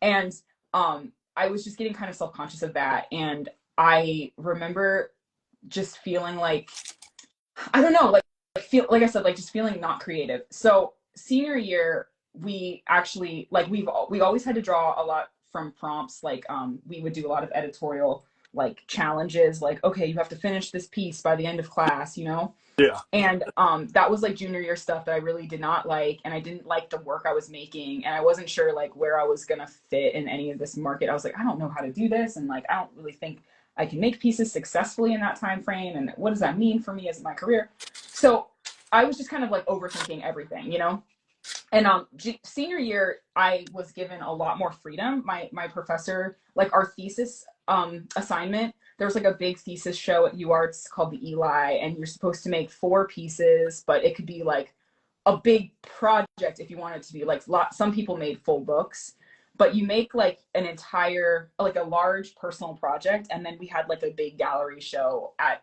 graduation, like the week before graduation. So I'm sure that's probably true with a lot of schools, but that was like such a big deal. And we got all of this freedom. And I think I just was a little bit over what I was making. I was like, what do I just want to draw? What's just exciting for me to draw? Fuck it. Like, who cares? I just was getting a little bit like, I just want to draw what I want to draw. And my idea at first was drawing book covers of Black women. Yeah, I was going to draw like 4 big book covers that were all wraparound book covers. Yep. And I just wanted to draw like Black women at rest, because also it was 2018. I feel like there was a lot going on politically, and I was thinking about a lot of things and my emotions, and I was like, I just want to draw like Black women at rest, because that's what I kind of craved. And you know, I just wanted to be, I don't know, I just wanted to put myself in my work. And I loved, like, I was just going off on these like 4 big pieces. I made a bunch of sketches. I started them at a certain size, and then I was like, oh, they need to be way bigger. And I just absolutely loved that process. And I think that really like opened up the emotional connection. Like, I was just like, oh, this feels right to me. Like, this feels like I'm speaking to a certain audience. It feels like I'm speaking to like me and people who are older than me and people who are younger than me. And you know what I mean? I just felt like I was communicating with like other people in my world. And yeah, and like I said, I just had so much more fun doing it. And I also, at the time, I remember I was trying to be like, I'm just gonna do it in the way that feels like natural to me and fun to me. So it was much more realistic. Like, I was kind of trying a style at the time where I was moving, like extending limbs and like, I don't know, manipulating bodies. And I was just kind of like, you know what? I actually just like anatomy, and I don't want to manipulate a body. I just want to draw it. Yeah. So like, I just kind of threw a lot of the stuff that I was thinking about out the window and just decided to make these 4 images. And I actually I have one I want to show you, because it's right. It's a good example. But yeah, so here it is. It's hard to, here's one of them. I made 4. Okay. But there's a delay, so give me a second to catch up. It should be coming on screen right about now. There we go. Okay. So it's like these 4 big kind of like rectangular images. This woman's just in her bathroom, like lotioning up. And it's just like women at rest. And it's huge. Like, here's the size of my hand next to it. It's really big and just really like all painted. And yeah, I don't know. That was like the beginning, I think, of the kind of stuff I draw now. Just given permission from school to do a personal project really opened up what I think, you know, became my personal voice. And yeah, it was like a project I loved, and then I put it up on my website, and within that summer I got a book deal from it. Like, the Place Inside of Me came out of those 4 projects. Yeah. She was like, oh, I really love these projects, and that's like, this looks like a book. And so that's like how we kind of started conversation, and you know, the rest is history. But yeah, like, I think that having just a little control really helped. It's interesting, even the like, looking at that, you can see the inklings of sort of where you are today. Mm-hmm. You see that it's how do I put this? Like, it looks like a project in a way. It looks like something that can be something bigger, and it's just a matter of like getting it in the right hands, or someone that can read between the lines and go like, oh, this is meant to be something more. And you know, gives you that opportunity. What's fascinating to me is just the idea that you felt like you didn't really have that freedom until you were a senior. Yeah. For that to happen, because I have a feeling there's a lot of faculty that would just go like, yeah, you really had that freedom this whole time. Yeah. What took you so long kind of situation. Definitely. But I understand that there's also the stress of like trying to meet the demands of the teacher and feeling like you have to do what they do, or, you know, or else kind of situation. And senior year is where you start to go, screw it. I'm in it for me, not for them. Yeah. I think I wanted to I think we were doing like I think what was great is that we were doing a lot of market discussion in junior year. I honestly would say it was mostly junior year that started to kind of freak me out, because at UArts, like junior year was the year that you talk about markets, you talk about how to make money at this. And I think we all just started to get a little bit like, oh my God, like there's an end to this and we have to figure out, like, you know what I mean? We have to figure out It was how we're real. gonna make money. Yeah, it starts to feel real. And I think we were just talking about editorial market, and we're talking about, I was like, oh, well, maybe the only thing I can really make money in is like doing fabric prints. Like, you just, there's like so much out there. There's like so much amazing kind of stuff you can do with illustration. And it's like at that age, it's just really hard to understand that you know, sometimes things are just like, what do you like to draw? Like, you don't have to force yourself to be everybody. You can just be the person you are. And actually that's the better thing. You know, more people want you to be. Well, to draw what you want. I had this really great teacher back in the day who basically said that the sentiment was, you got to do what you love, otherwise you're going to half-ass it. Yeah. And you need to be the person who's going out there selling your work, saying, look at how great this is. Totally. And if you don't feel like it's great, or you feel like you're cutting yourself short in some way, then yeah, you're not going to go out there and sell it in that manner. And so, like, what kind of steps do you have to take in order to get yourself in that mindset wherein you are not sort of questioning, is this valuable? Is this the thing that will sell? And that is a challenge. That is a, like, at that age, to really have faith in yourself and to trust your instincts is very, very hard. Yeah. It's funny. I mean, like, even I'm wondering, like, with the move to traditional for you, is there some inkling of that, like trying to find yourself still in the idea of the move to traditional? Like, do you feel like you need to discover something, or is that something wherein, like, it just is a process that feels better? Yeah, I think it's just the process feels better, because I really like a lot of my traditional work. A lot of my digital work. I think that I don't know, I think my problem I'm having is that when I was doing a lot of digital work, it was physically very uncomfortable. Like, I was kind of curled up in, on my trackpad. Like, I could feel the pain in my shoulders and my neck. And I just was like, this isn't, very sustainable. And it was getting me kind of, I feel like I was using a lot of, what's the word? I felt like I was doing a little bit more, taking more shortcuts, I guess, you know what I mean? Like, using similar textures over and over again, or maybe even similar color palettes over and over again. I just felt like I wasn't, like, as involved with my art as I am when I'm working traditionally. Like, okay. I think I'm not quite as playful. So yeah, I definitely that. And it definitely has, like, there's just an element of, I don't know, attachment you have with a traditional piece. I just think I was feeling a little detached from illustrating with all digital. Like, again, I still will edit with digital work, and I just want to play a little bit more in the tradigital world. Like, I want to maybe even do sketches. Like, I don't know, I'm trying to figure out kind of like what's the balance that works, where I can make money and do it in an appropriate way, but also enjoy it. Because there is definitely I don't know, they both do work hand in hand, and I'm just trying to figure that out. But some of it is, in my mind, is always this, like, how do you lose control? And sometimes it is literally forcing a material or a shift in thinking that has to happen for you to let go of those instincts of, like, using the same, like, even in traditional, like, I've been working in traditional for eons now, and I love the fact that I make mistakes. I love the fact that I always have control, but at the same time, I'm using the same palette, or not necessarily the same palette, but there's a limit to how many tubes of paint you can get. True.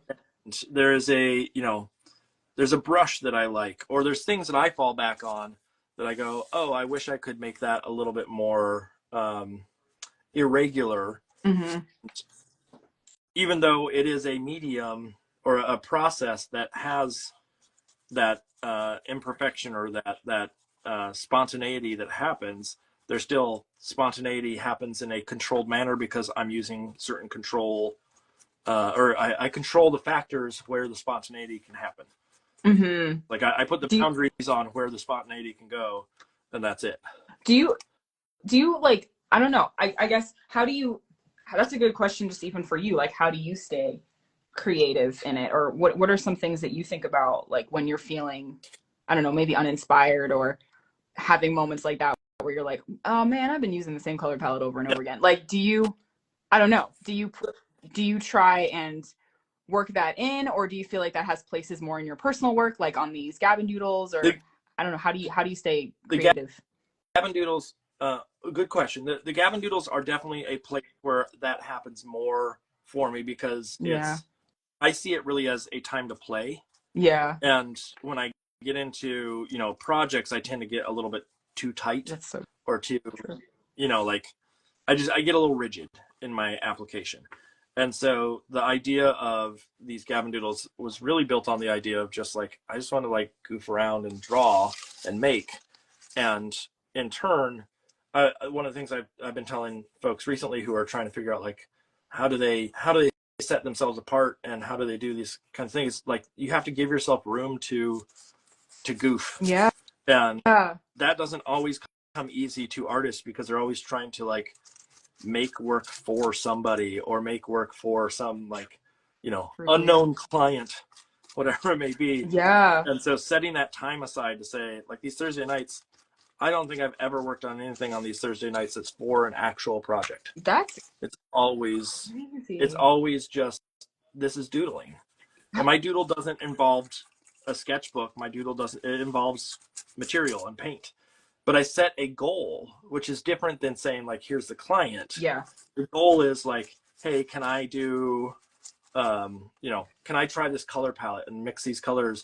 Can I add in a little touch of something that I'm not sort of used to? Like tonight, I don't even know if you know what I'm making yet.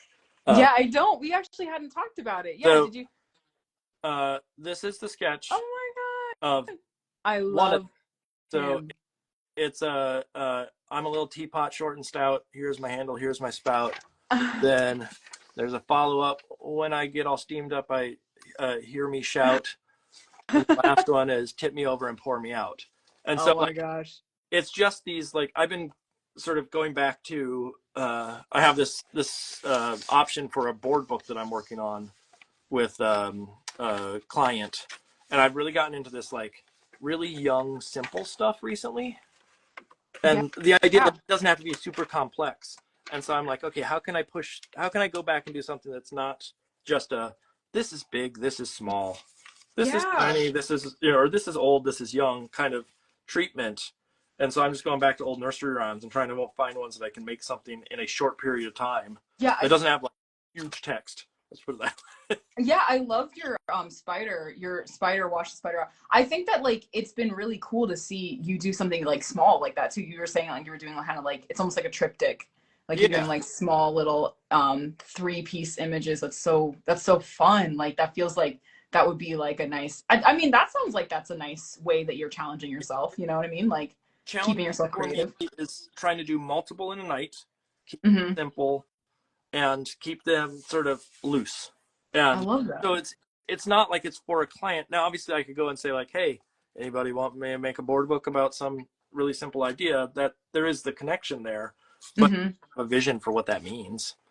And so like that's where like you working on something like this tonight, like this thing that's been sitting in your hopper for, however long at this point, and this is your opportunity to go and say like, okay, let's make something with it, is really like to me the fun of these nights. Definitely. And like it's fun to see someone work on a project that turns into a real thing and you can go, hey, we saw that when it started, or we saw it in process.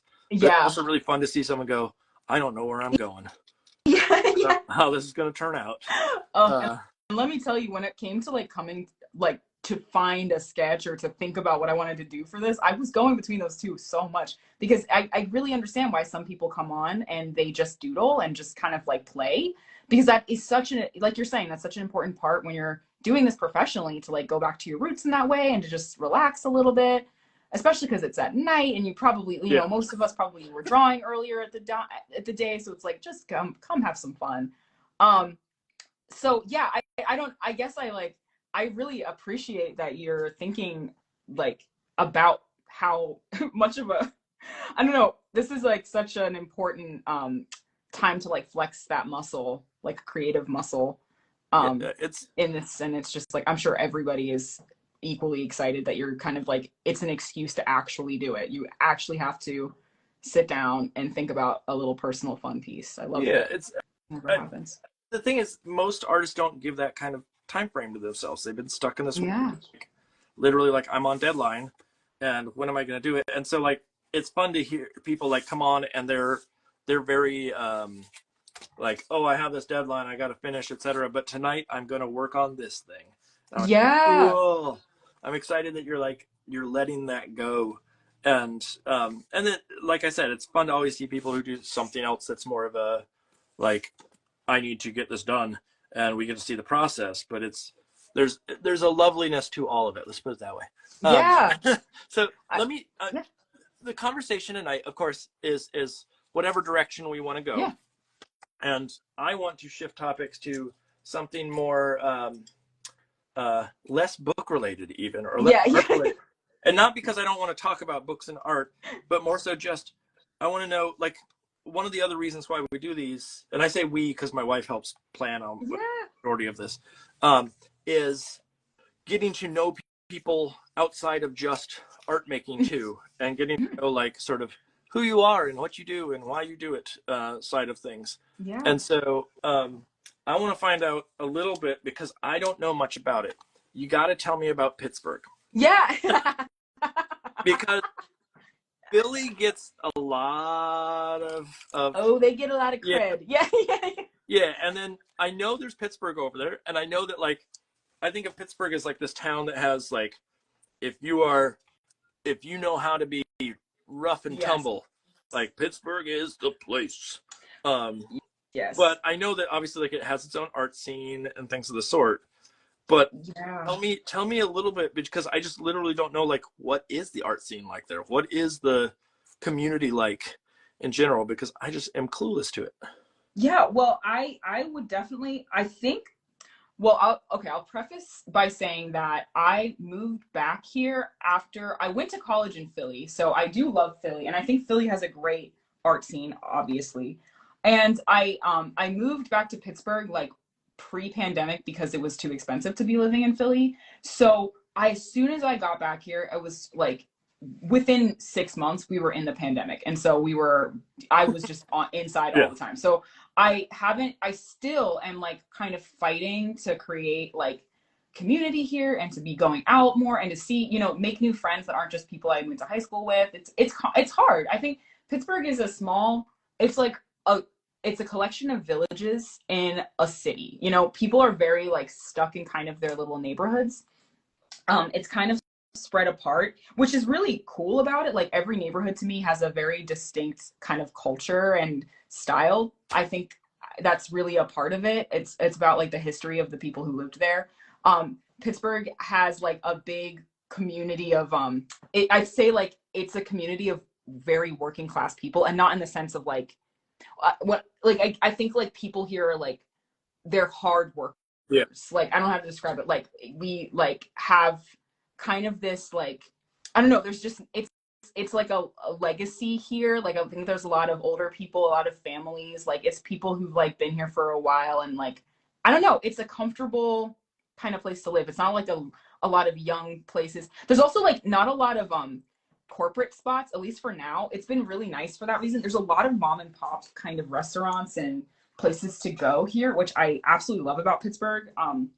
Like, there are like neighborhood food spots that have been here since like the 90s that people still go to, and they aren't like 1,000 Chipotles, you know? Like, that's just not what Pittsburgh is. It's kind of starting to become that way because there's like a lot of tech in Pittsburgh right now. You know, we have like a Netflix like hub here. We have like a big Google hub here now, and that's kind of changing the community in Pittsburgh and the landscape of Pittsburgh, which is a little disappointing just because there was a lot of like art scene happening in the late 90s, early 2000s.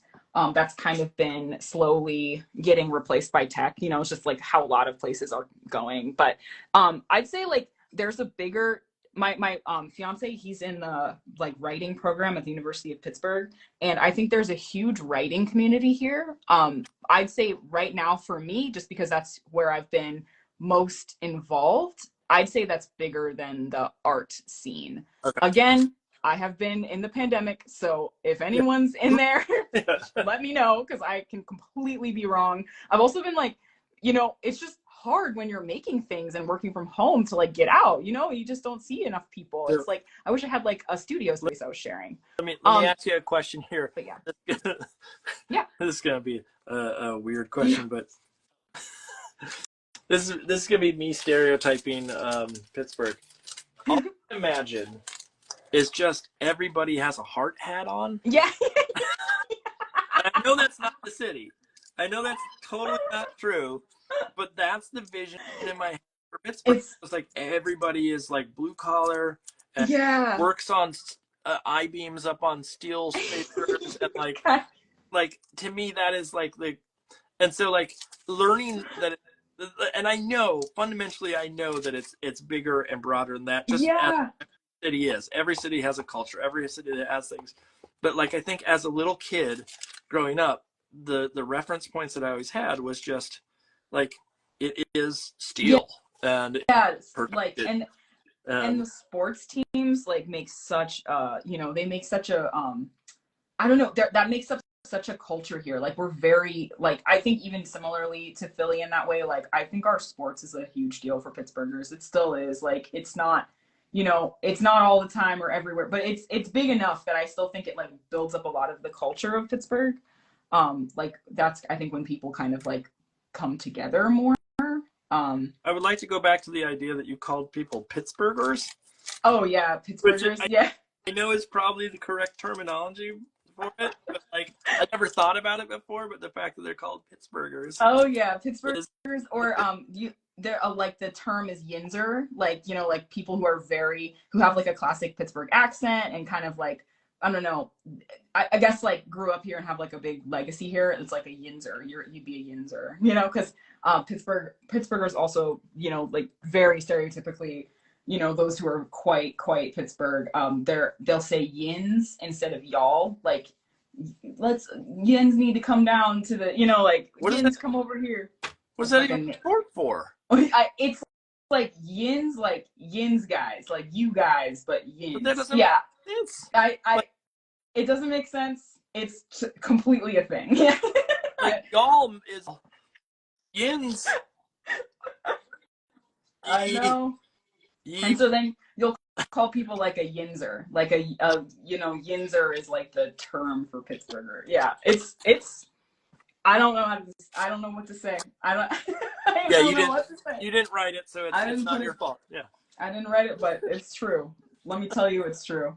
When I was in elementary school, like I'd say my gym teacher was like the biggest yinzer I've ever met in my life. He had it was like Super Bowl 40 at the time, and Pittsburgh was in the Super Bowl, and he had like Super Bowl 40 sneakers, like and he would play for us to run around the gym like that song, like na na na hey na na na na na, and I remember him forever, and he would say, "Yins guys need to keep running." Like it was just very Pittsburgh. I have to look up after this. I need to find out like the what is it? Not entomology. The whatever the history of that word and why it would be yins, because that bothers me. That just feels absolutely wrong. That's the term that you would. Hey, you know, it doesn't make a lot of sense. Where are you from? I thought, are you from New Hampshire? I know you're located in New Hampshire, but I'm located in New Hampshire, but I grew up in Minnesota. Yeah. Isn't there like, there's so many Minnesota stereotypes of like, they're like the nicest people in the world, and you could like hit a Minnesotian and they'd be like nice to you, kind of like Canadian. They'd say, "I'm sorry I got in the way of your fist." Yeah, exactly. Like adjacent to a Canadian stereotype. Do you feel like any of those things are true? I do think that there is a sweetness to the folks, but I know plenty of people that were up there that were assholes. Yeah. I don't think it's mutually like I don't think it is a solely just like, yeah, if you're from this area you are absolutely nice, but there is a like now that I'm okay, so you're in Pittsburgh. Have you ever been to Boston? Yeah, I've been to Boston like twice. Okay. Minnesota is definitely not Boston. That's all I will state. It is, Boston is like like every man for himself kind of situation. Like driving, there's not merging, is you just merge. You don't ask for approval, you just do it. And I feel like in Minnesota that was maybe less of a thing. But I don't know. I mean, yeah, there's the niceness thing, but I think there's a lot of states that have nice people. I think it's just a like Midwest in general is seen as sweeter because they're like more innocent or something. Yeah. But then you go look at something like where I originally was born. I was too young for it to really make a difference, but was just up the street from where Prince had Paisley Park. And like Prince was, shy and whatnot, but he was not a he was like not the Midwestern like. But yeah, he was like he grew not up syrupy sweet. He was like, I mean, he was a what was the terminology in the one song? A sexy MFer. And so like that's not the typical. You didn't have like Minnesotans walking around saying that all the time. But there was a crew. I mean, like as an example, a guy that I was on the wrestling team with at one point, and my brother was friends with, tried to bomb a judge. Whoa. Yeah. Oh my gosh. Like literally tried to threw firebombs at the judge's house because he was on trial for the guy was on trial for something. And like, that's not a real nice thing to do. No, yeah, that wouldn't be typical typical Minnesota. Did you grow up, I don't know, were you very competitive? Like did you play a lot of sports when you were a kid? I only played sports as a desire to somehow match my brother. Yeah. And I can admit that now. At the time, I would never admit that. I was like, I'm good at sports. I'm a real sports person. But it is 100% because my brother was a relatively good sports person. Always has been, like, the athletic one. Yeah. And so there was this desire to like match his bravado in some capacity. I feel that. Yeah, I was wondering that just in the sense of like, do you feel like people in Minnesota or Minnesotans, I don't know, Minnesotans, do you feel like they're competitive people, like maybe like nice, but don't get them in a sports, scenario, and then suddenly the sleeves come off or whatever, I just realized I went, oh no. Yeah, yeah, you did. It slipped out there.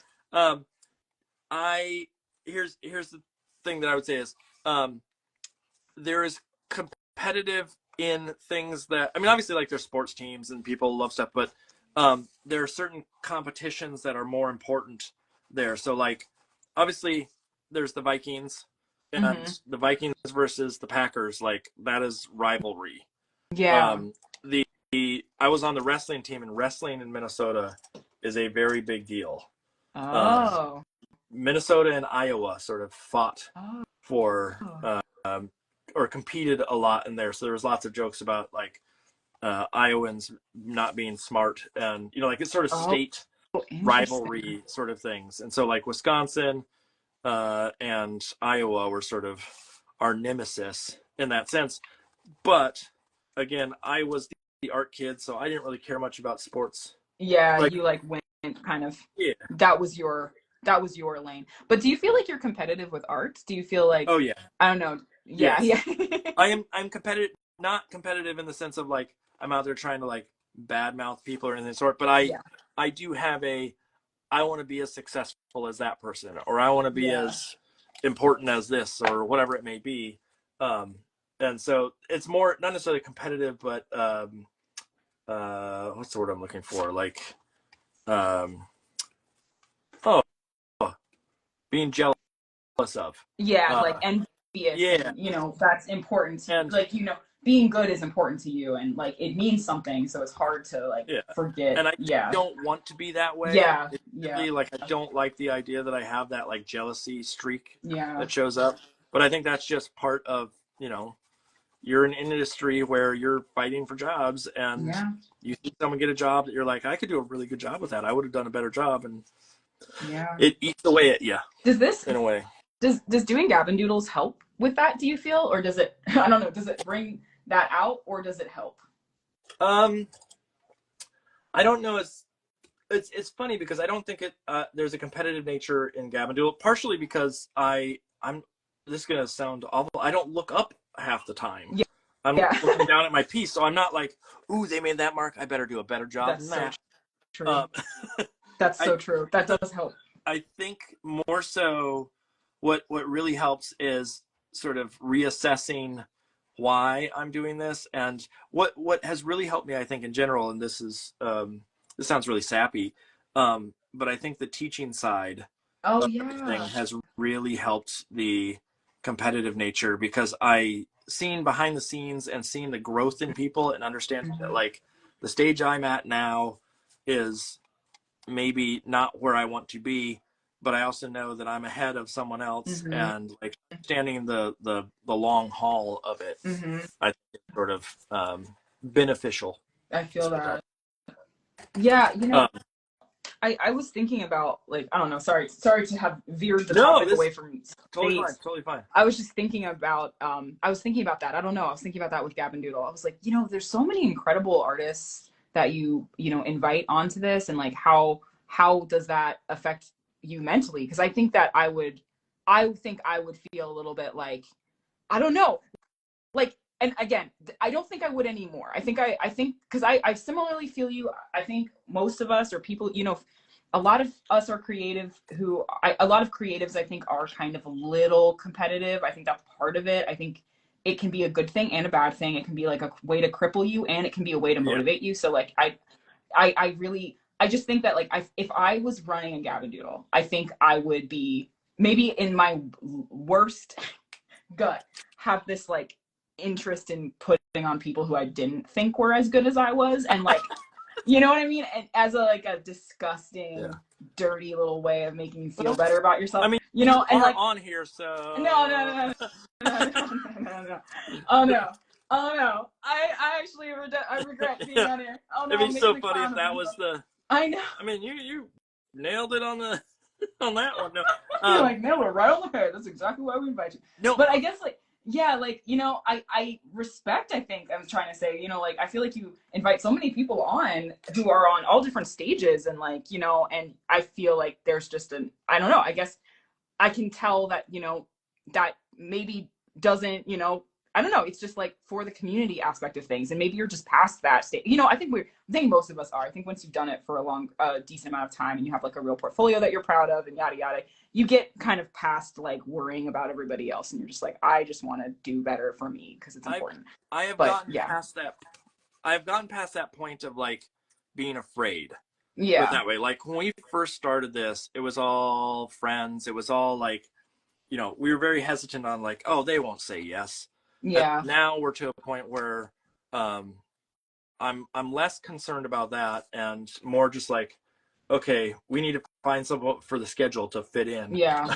And like, Yeah. but admittedly, like one of the ones that we're going to have coming up that we just sort of, I would say landed. Mhm. Do you know who Scott Campbell is? I think, yeah, it sounds familiar. What book? He does, well, he did Hug. Okay. He's done a bunch of books, but what he's known for is his showdowns.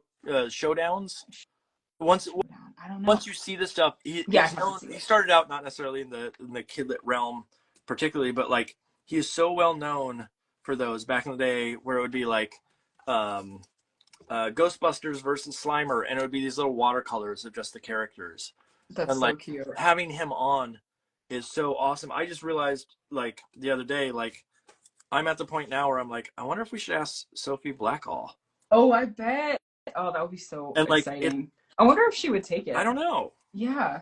She might not, but it's one of those things, like I really respect her work, It'd be interesting to see. And again, I'm starting to think more so, not necessarily like, ooh, I got to have this superstar on or anything of the sort, but more so just what kind of voices would be interesting to talk to as I work. So smart.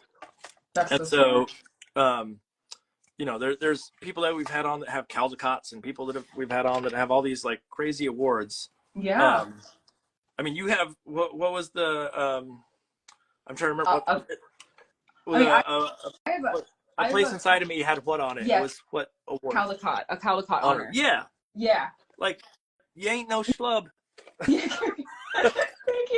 Yeah. Thank you so much. Yeah, no, I think I really do feel that it does become, I could see like after doing it for a while, it becomes more about the conversation and less about who is this incredible artist or whatever, the you know, the work part of it, because it's just not the main, it's not really the main event. You know, you think it's the main event, but sometimes when I'm watching these, like I'll just put them like on my desk and be painting, and I'm not even looking at the art. I'm just hearing you guys talk. You know what I mean? I think it's like more like a podcast. You know, there's quite a few folks that have written me saying that's what they do is like they don't watch, which is kind of like, well, why am I drawing all this? But you're drawing it because you like it, because you love art, and you said yourself you're drawing it. Yeah, you draw to get to play and to get out of your head. Such a waste of my time. But I do think that like there's a this has become just a way to like meet people and to chat. And I wish there was more opportunity. I just don't have the time to do it all the time, and it is taxing. I will tell you that. Like today, I got up at I left for school at about 6:45, somewhere in there. But for some reason, I woke up at 3.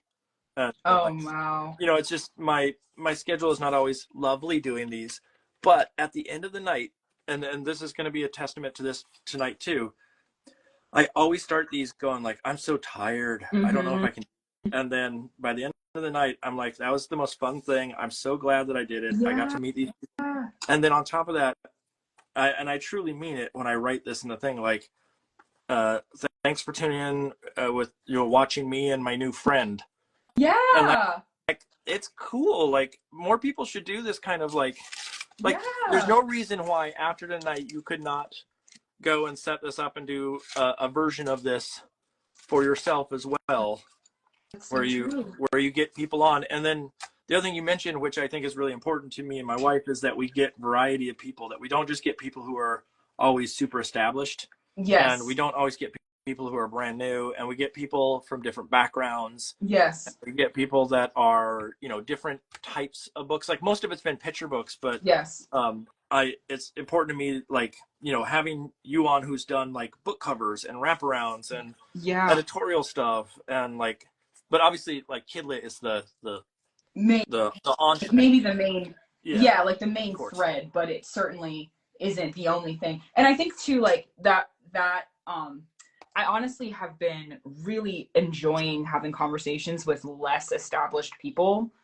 I think the conversations are more interesting in a lot of ways, because a lot of very, very established people have been in it, and they've answered a lot of, interviews, and they, you kind of, the information is great, but it's like, I love the long journey. Like I love listening to people on, I'm going to say your podcast, but I love listening to people on Gab and Doodle who have taken a while to get to their book publication. Like I just really love hearing what they did alternatively and how they were thinking about it. And I don't know, I just think that it's like a really inspiring, I don't know, the stories can be just very, very inspiring. They can be really about like, hey, this is just something I love to do. It's like so much, it's very passionate, and I don't know, I think that that's a very important part in this job, that when I was in college, I was probably a lot more interested in these flashy, like, I got right out and I was so talented that they gave me a job immediately. And that's me, like I was so interested in hearing that, and I wanted that for myself. And I was like, but after college, I realized that like, hey, this is like a marathon, not a race. And, coming to a book with like history and thought and excitement and like passion is gonna make an amazing book. Like that really helps the work, and it's just, you don't have to do it immediately. You can take your time. Like, it's just, I don't know. I think that's another thing about like having a good diversity of guests. I think it gives people who are new a nice like experience, like a good like, I don't know, understanding what this career is. Because it is hard, you know, like it does take a lot of work. It takes a lot of sacrifice, and you don't have to do that immediately. You can take your time, you know, Well, getting there. it's also like interesting for me to hear people, like I tend to ask a lot of questions about school because that's my day job. Yeah, yeah. And sort of hearing how people went through and sort of like how that affected them, and it becomes a good resource for teaching to be able to say like, oh, I just had a guest on that's talked about this specific thing. But I would also venture to say that there is such a what I find really interesting is when I talk to people and to hear the like, and it's one of the questions I generally ask about like, what is that turning point? What was the Yeah. moment where it all sort of clicked for you and you said, oh, this is what I need to be doing? And it happens in different stages for everybody. There's like, sometimes it's an immediate thing. Sometimes it's they have to work for years. Sometimes it's, you know, some fluke that happens. Mm-hmm. Like one of the questions I have for you, and I ask this to a lot of people because a lot of people always wonder about this, but that idea of landing an agent. Yes. And here you are, so young and amazing, but you land someone at Writer's House, which is a superstar Yeah. agency. And I'm not saying that you don't deserve that. Yeah. But that idea of like, that was that's a good agency to be at. Yeah. And sort of how did that come to be? How does someone out there who is interested in doing something like walking the fine line of not acting too needy, but also wanting to have you know, someone like Writer's House have their back. Mm-hmm. How did that be? Was that something that was hard? Is that like a ton of work? Did Well, you I walk have out of to. school and they just go, you're in? Yeah. I have to say it's because of the Caldecott. I pretty much, I wasn't agented. I love, like I said, I really loved UArts, but UArts, one thing I don't think they did a great job of was discussing that at all. I had no idea the children's book industry at all until I was like in it and making a book. You know, I really didn't understand that a lot of the projects came from agents. I didn't understand like the fact that you could negotiate, you know, parts of the piece, like, you know, maybe like your fee, and you could talk kind of about like to your timeline or whatever. You could have any kind of conversation about that. I never thought about it in that way. And yeah, I just didn't know. And I kind of was learning about agents as I was making A Place Inside of Me and making other book covers. But yeah, it really like, it happened, like the book published, and pretty much when it got the award, it was like my inbox was like flooded with emails and queries and stuff, and I was like, oh my god. And I was getting kind of reached out to by a couple of agents, and I actually talked to a few of them before I chose Rebecca, because I wanted to kind of get a sense of like what these people were like, and, you know, kind of get a sense if we would like mesh together. I was also very, you know, looking back on it, I still like, I'm so happy I chose Rebecca. I think she's a phenomenal agent, and I think that worked out perfectly. I loved being a part of Writer's House. Like, it was kismet, and I'm really happy about that. But what I was looking for, I think, has changed now that I know more about the industry. Like, I think I was looking for somebody who made me feel like they could give me like really helpful advice and like be somebody I could like kind of lean on. And I was looking for like somebody who could help me get into these projects and these spaces that I wanted to get into. And yeah, like Rebecca just hit that for me. But yeah, I would say that my agent process was very atypical, because the book just happened to have such like, it was just super exciting and successful So your at the time. advice for people is to go out there and nearly win get a Yeah. Caldecott I'm like, just award, make a and Caldecott. then it sort Yeah. of happens. Yeah, I know. I think like, I do think though, I appreciate that I didn't have an agent for a little while, because in I think it was helpful for me to like learn some of the stuff on my own of like, how do I talk to clients, and like, how do I think about these things, like look some terms up and stuff. But this was, of course, just with like small book projects, not children's book projects. Like Rebecca, like really helped me get, I think I signed 2 picture book deals before her. And then after her, I have like 3 or 4 more because with her. So I did 2 without her, and I really realized like, oh wow, this, I would love to have an agent to help me with like negotiating and thinking about contract. Like I just really, I really learned the hard way, I guess, in that sense of like, I did it without an agent for those 2, and that worked out fine, but I'm really grateful to have her now, and I'm just like, I had to learn that the hard way. But yeah, and so yeah, since listening to, you know, Gavin Doodle and just kind of like learning from other artists, I realized like the process is actually a huge thing, and I did not at all know that at the time. You did a good job with, I mean, to be honest, it's like, and you probably heard this on there before, it's like everybody comes in with these weird stories of like how it happened. In yours case, it's, you know, you had this book that came out and that drew the attention. And did you know going in that it would draw that attention? Or oh my gosh. That? No. Absolutely not. And so, yeah, I was so embarrassed of that book when I was done. Like, not to be, I was just like, because I was in grad school, I was doing a bunch of stuff with that book, and I was just like, oh, no one's ever going to see it. No one's ever going to like this. I'm just going to like do it and kind of complete it and, you know, pretend like it never happened. Like, I wasn't sure about what it would do, or like, I really didn't know what was going to happen with that book. I just felt very like, I don't know, that book process was so hard for me. I was in such transition. So I'm so grateful that, you know, the hard work that I put into it paid off, because that time period was just really, really stressful. I think that's I mean, you said the key word in there though, that like the effort that you put into it. So it's not like, again, I think that I've talked on here about how like sometimes it's just you meet an agent when you're buying groceries, and then all of a sudden that's the person. But that discredits the idea of how much work and effort you had to put in for that to pay off. You're not just like walking and bump into someone and they go, perfect. You had to spend time and years practicing and getting better and honing your portfolio and doing all these things that somehow in the end made when you ran into someone or when someone hunted you down that much easier. Absolutely. But it's not a I don't want to give the false notion that it's just like you just have to be in the right spot at the right time. Absolutely. You have to put work. And you know, and it's something, you know, I also like, I guess it's like, and it's also a job, like you want to do well and you want to keep, you know, you want to keep improving, and I want to, you know, impress her, and I want to do, you know, I want to impress anybody that I'm working with. And I think that's a big part of it too. It's like the fear or the feeling of like wanting to do a good job doesn't go away if you get an agent or if you get a job that you're really excited. It's always there. It's always like something you're striving for. And it was just kind of the most annoying part of it too, of like, oh my God, when can the goalposts will never end. You'll always be kind of wanting more or wanting to be better.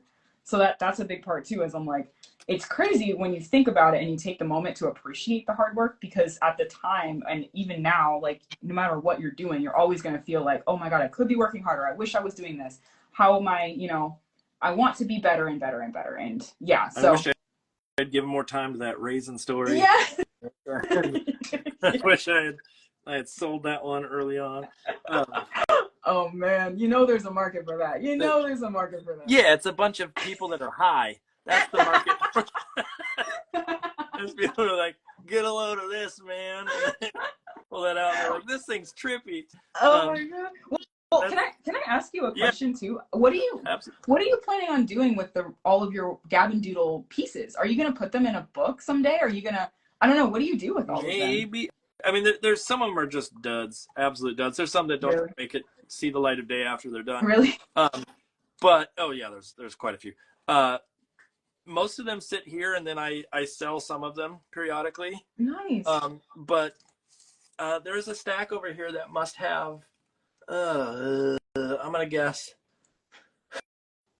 it's got some book stuff in it too, and some other things. But I'm gonna guess it's like at least 200 illustration boards, things on them. Wow. And it just sort of sits there, and eventually it will become something. More likely trash than anything. It's not like they're all, like I said, they're not all winners.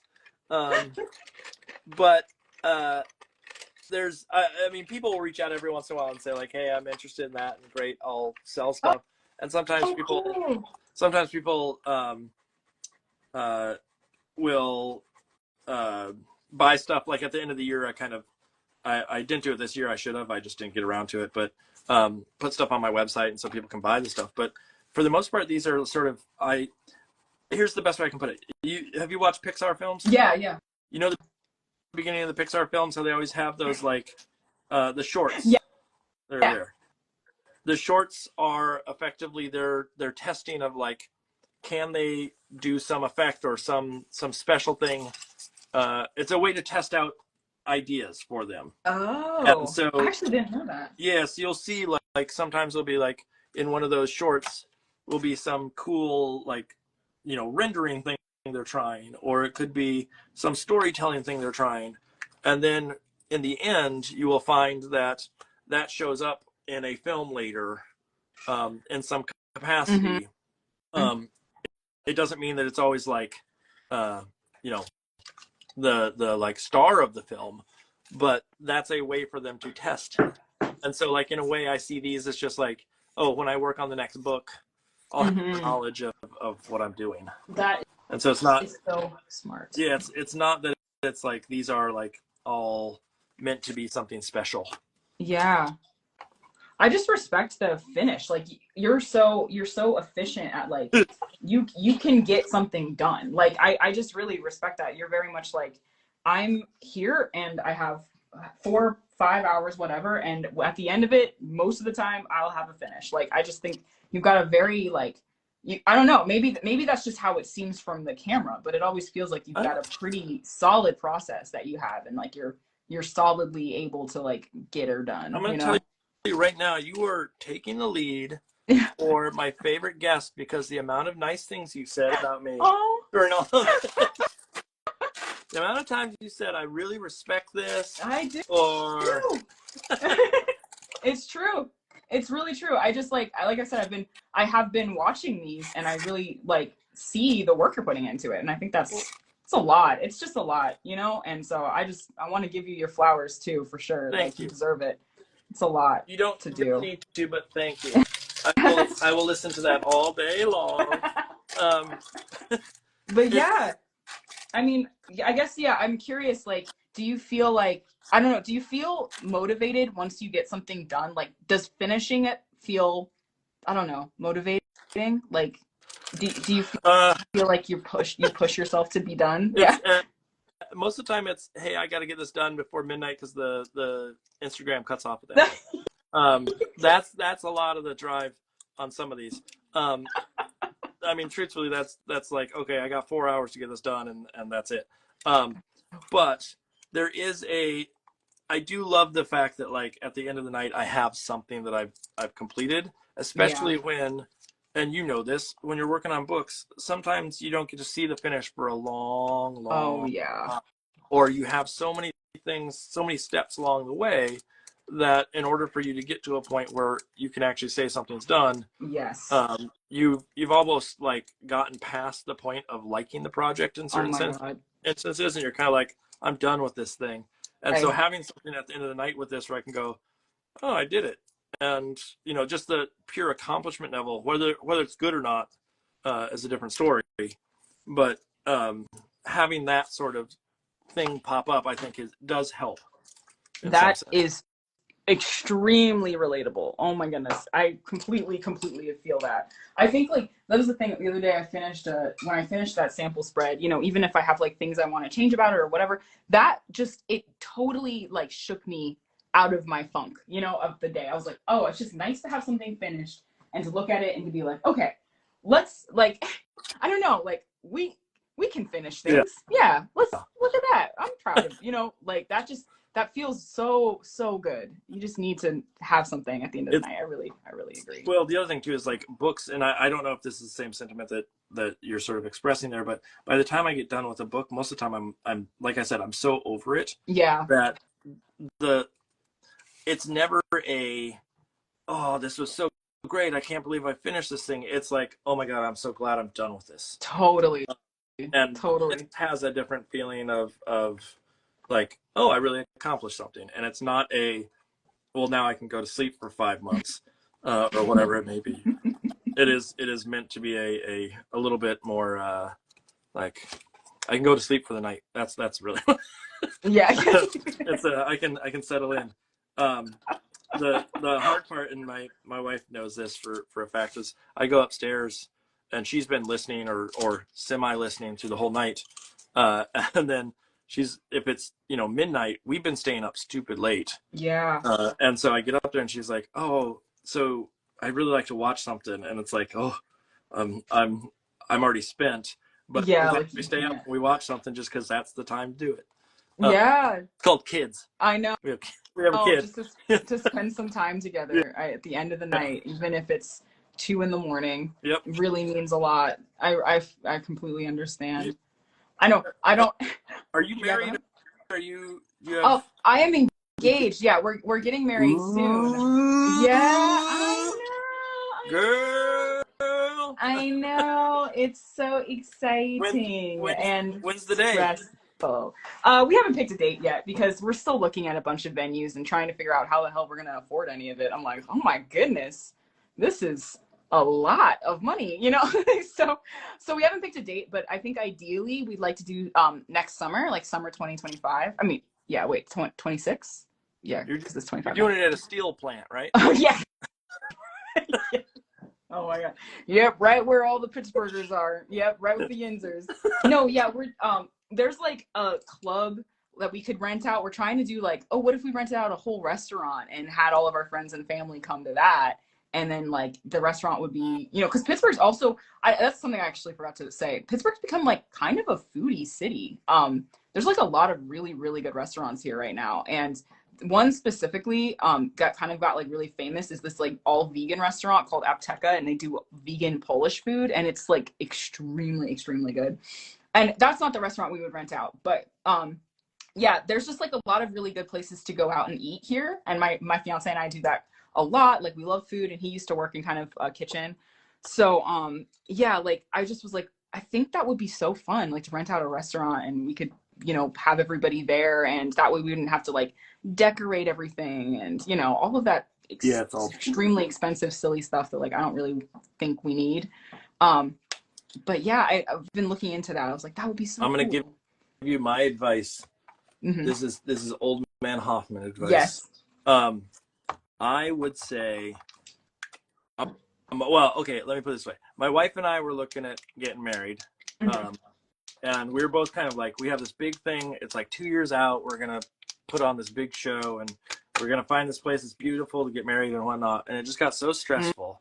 And then we have this family cabin in the woods. And eventually we found out that the year that we were looking at, like, or we were doing the research, was the same day that her parents got married and her brother got married. Wow. And so we're like, we should just do it this year, and we'll do it at the camp, and we'll put all the money into the honeymoon and the reception. Yeah. And so we did a 4-parter, which was a honeymoon with like a small cohort of people. Not a honeymoon, sorry, the wedding itself was like 10 people there. Then we had a mini honeymoon for a long weekend because it was, easy to do it. And it wasn't a big drive or anything anywhere. And then we had a reception like 2 months later. Oh, wow. That's so smart. Like, that's so smart. Yeah, you're not stressed. You can just get a lot of stuff done, etc. And then we were supposed to go on our honeymoon thereafter, our real one, but we got sick. And so it was another like 6 months before we went on our honeymoon. But it was so separated that the stress was not there. That's really a good idea. Took the stress off of the wedding itself. And like, to be honest, most people want to go to the reception.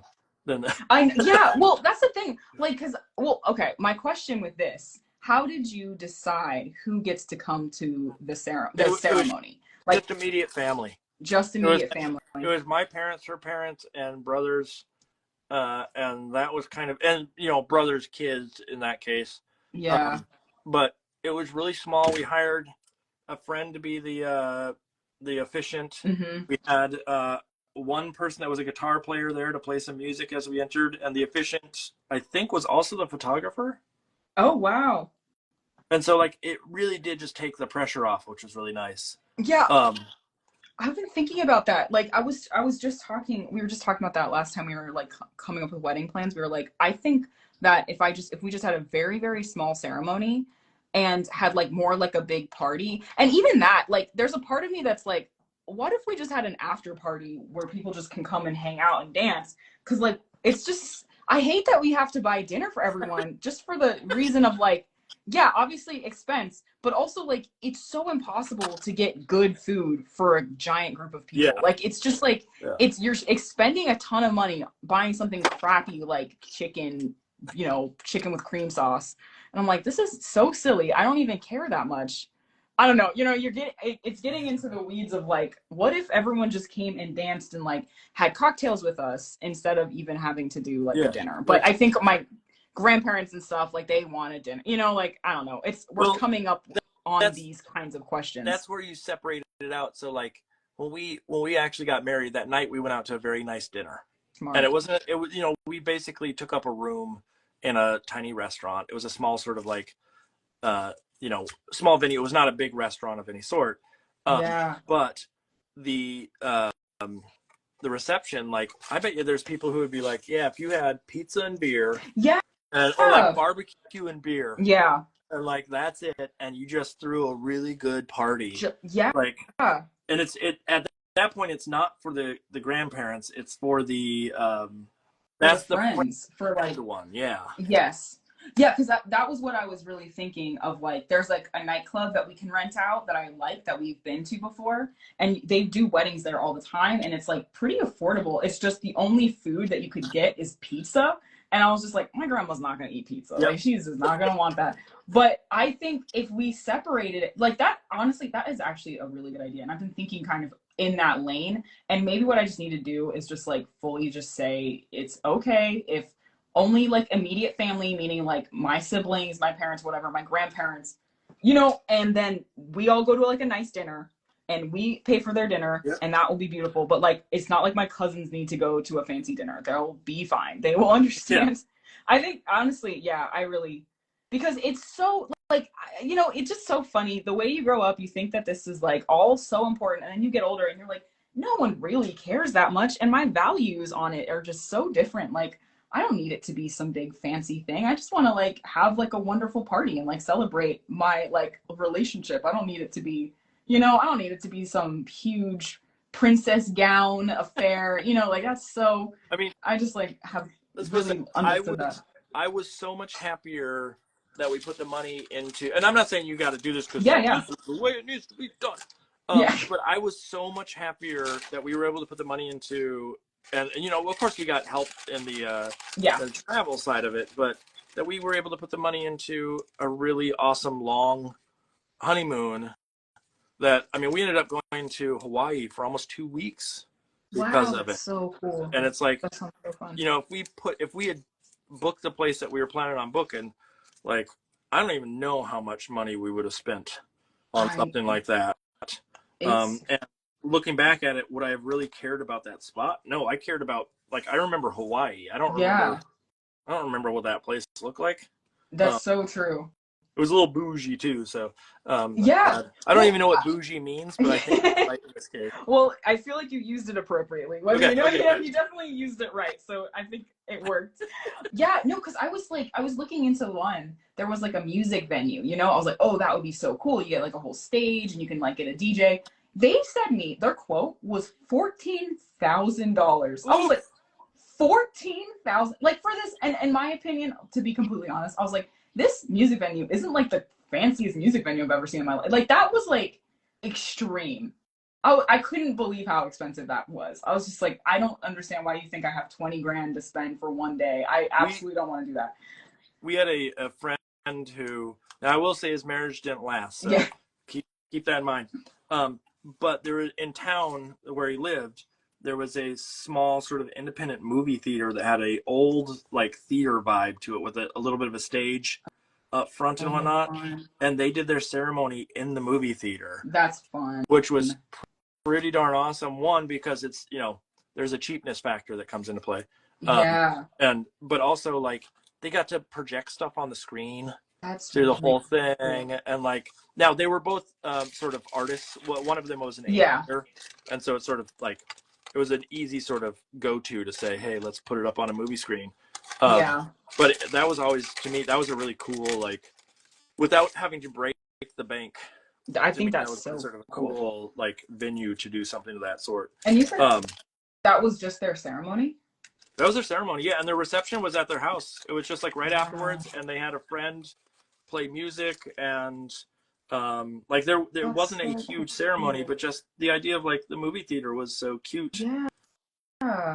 Now, I love that. they did get divorced.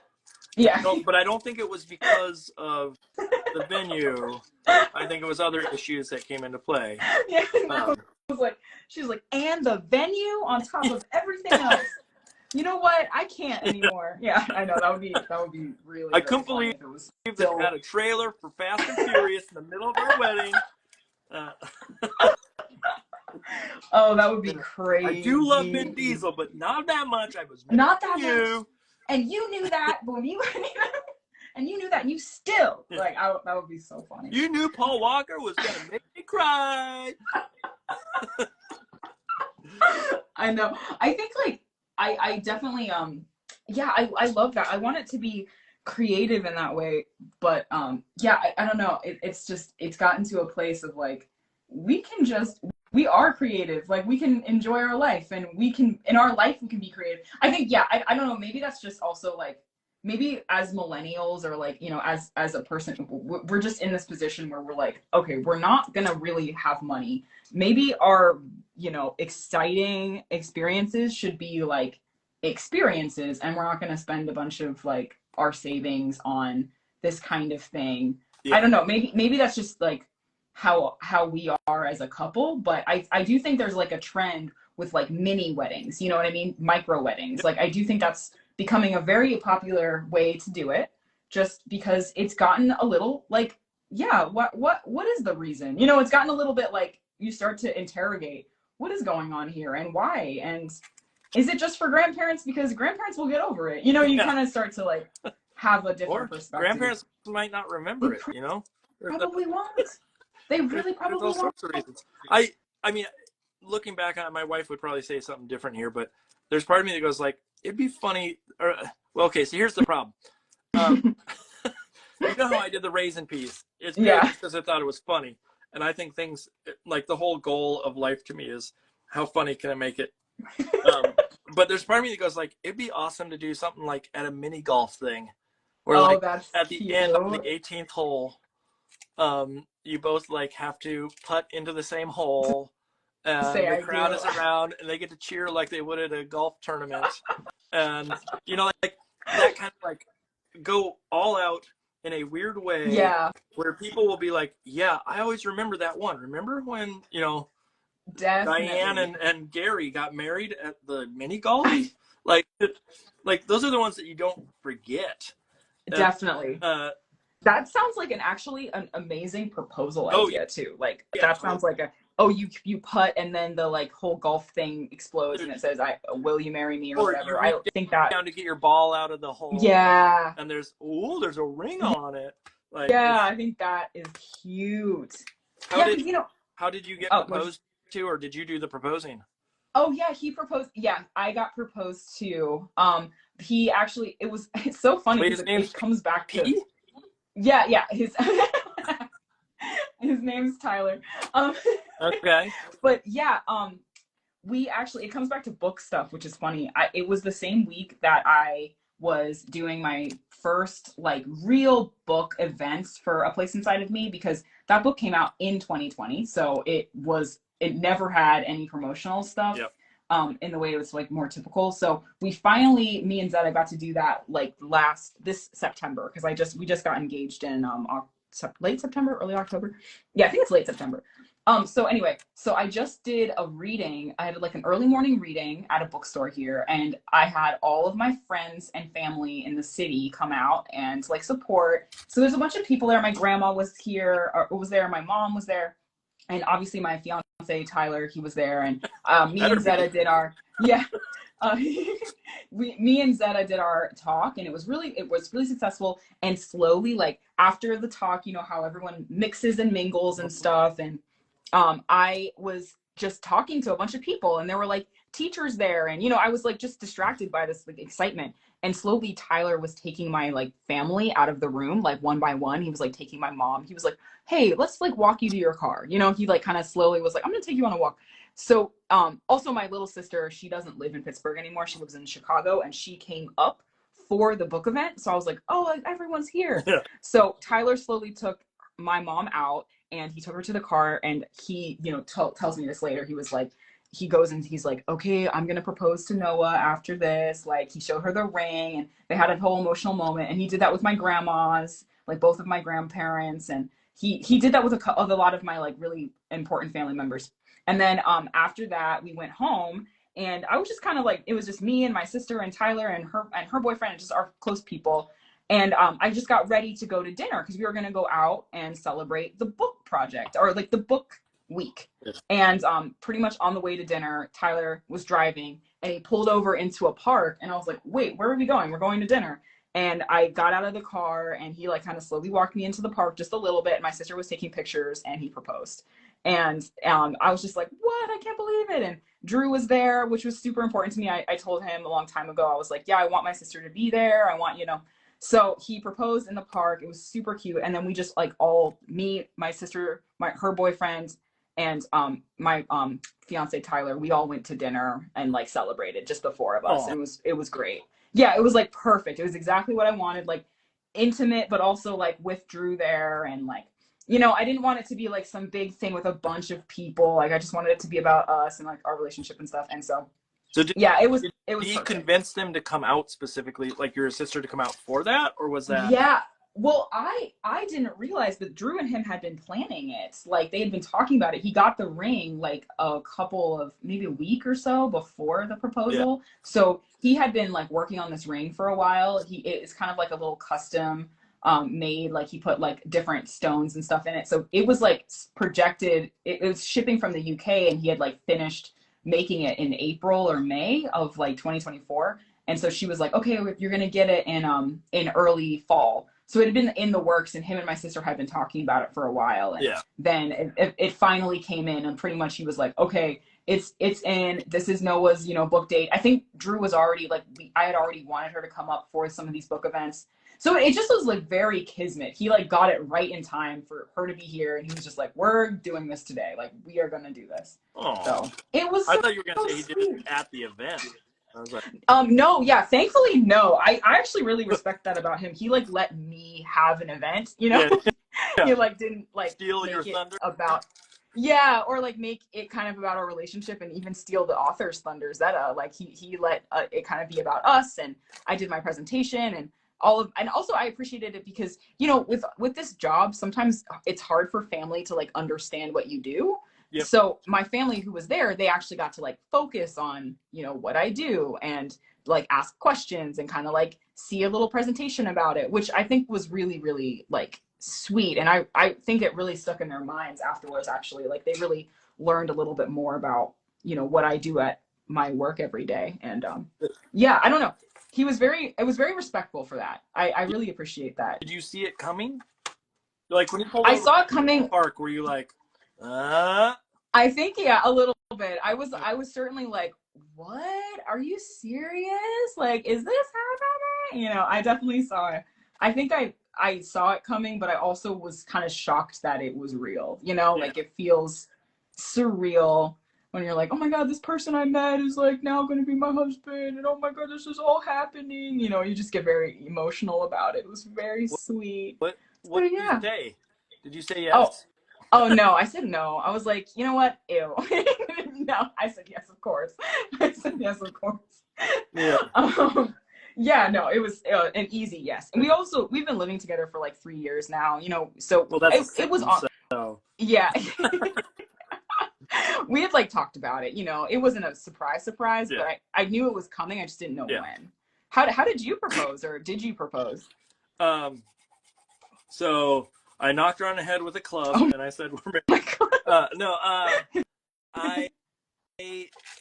so I had been that person for like a long time, being like, oh, we should just like measure your finger at some point and just see how big it is, kind of situation. So I think she knew it was coming. Yeah. But we worked at the same place, and I had again, like similar, I had a ring made special, and the ring was it's funny. The ring is, people later told me like, oh, this is not a great ring because it's the whole point of a ring, besides like what finger it goes on, was supposed to be like, it's a complete circle and it's an unbroken, represents your love and blah blah blah blah blah. And what I did was this weird like disjointed, like if you can look on screen right now, I had mine done too. Oh. It's essentially, it overlaps, like it goes past. Yeah. In her case, it's separated more, and there's a stone that's sort of held together by the tension of the two. I've seen those before. I know what you're talking about. And so I got that done, and we went out to a little diner that we both liked that was near our work. And the so here's the, again, this will tell you a little bit about me. When we first started dating, the day that I told her that I was sort of like, or not dating, but the first time I told her I was interested, I think she makes fun, or she teased me because I think I said like, I have feelings for you, which is a little cheesy. It's very The Bachelor. Yeah. It's a Bachelor. Yeah. Well, she's also my first girlfriend. Oh. And the first person I ever kissed. So, you know, wow. Now I was 20 something at the time, so that, you know, maybe not as cool as it sounds. No, that's so romantic and sweet. That's really sweet. Old loser Hoffman. Oh no. Yeah. What was I gonna say? And so the day that I told her I was interested in her in a romantic way was April Fool's Day. Oh my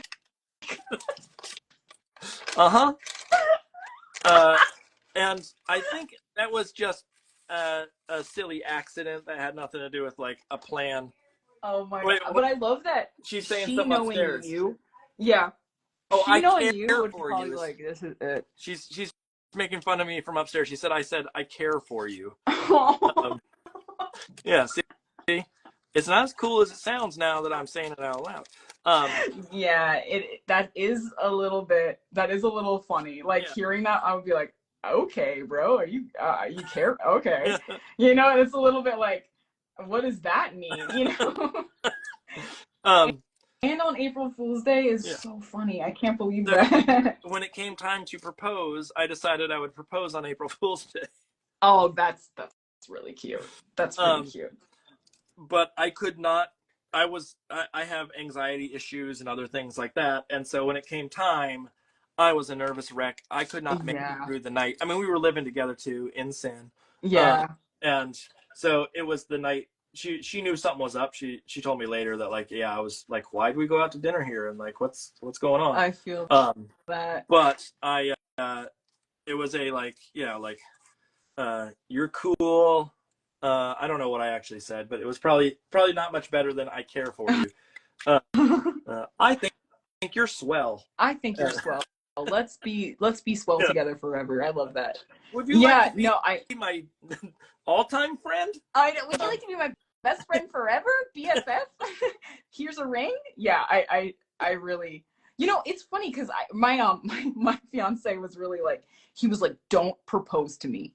I want to propose to you. Like he said that a long time. He's like, do not, because I'm just like that type of person. I don't know. We talked about that before because I was like, what are the rules? Who cares? Like, what if I just asked you to marry me? You know, like I like that idea, right? Like I'm like, oh yeah, who cares? Like let's just do whatever we want to do, whatever. And I remember him saying that, and I thought that was really kind of funny. Like he kind of said it unprompted. It wasn't like necessarily part of the. He was like, I just want, you cannot propose to me. I want to propose to you. Like I want the moment. Yeah. I don't know.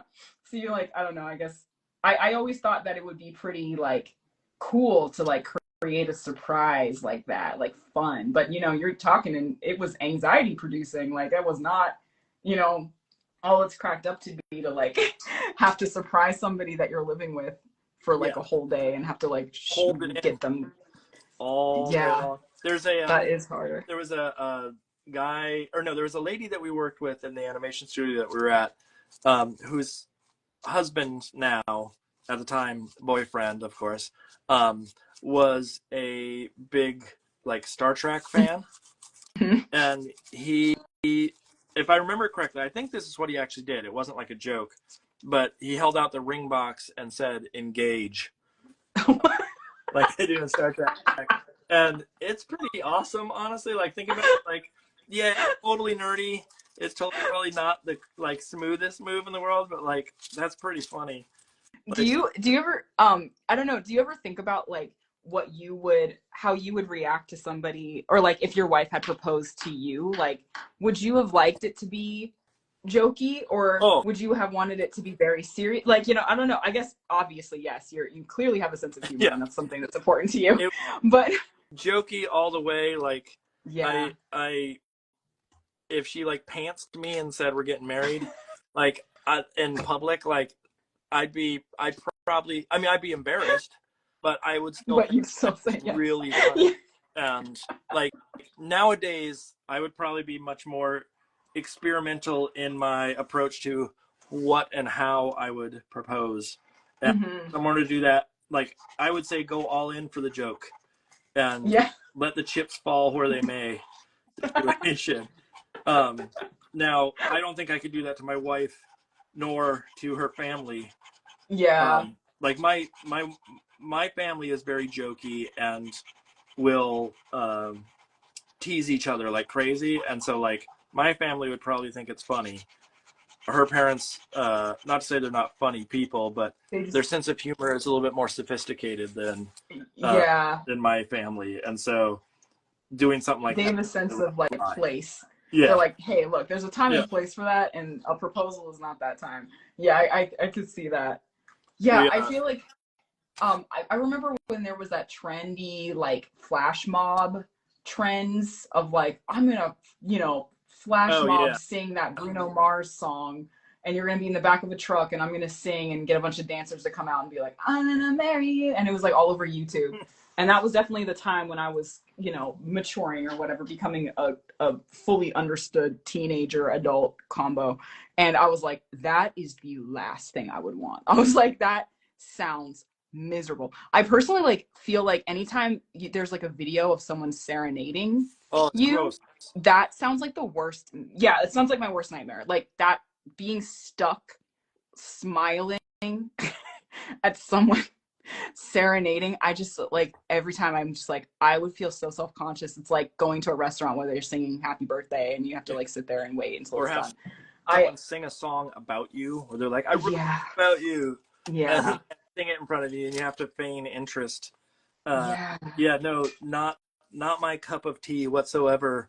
I to give you a sense of I'm just seeing what my wife, she wrote the thing in the comments. I didn't realize she had written it earlier saying here for you.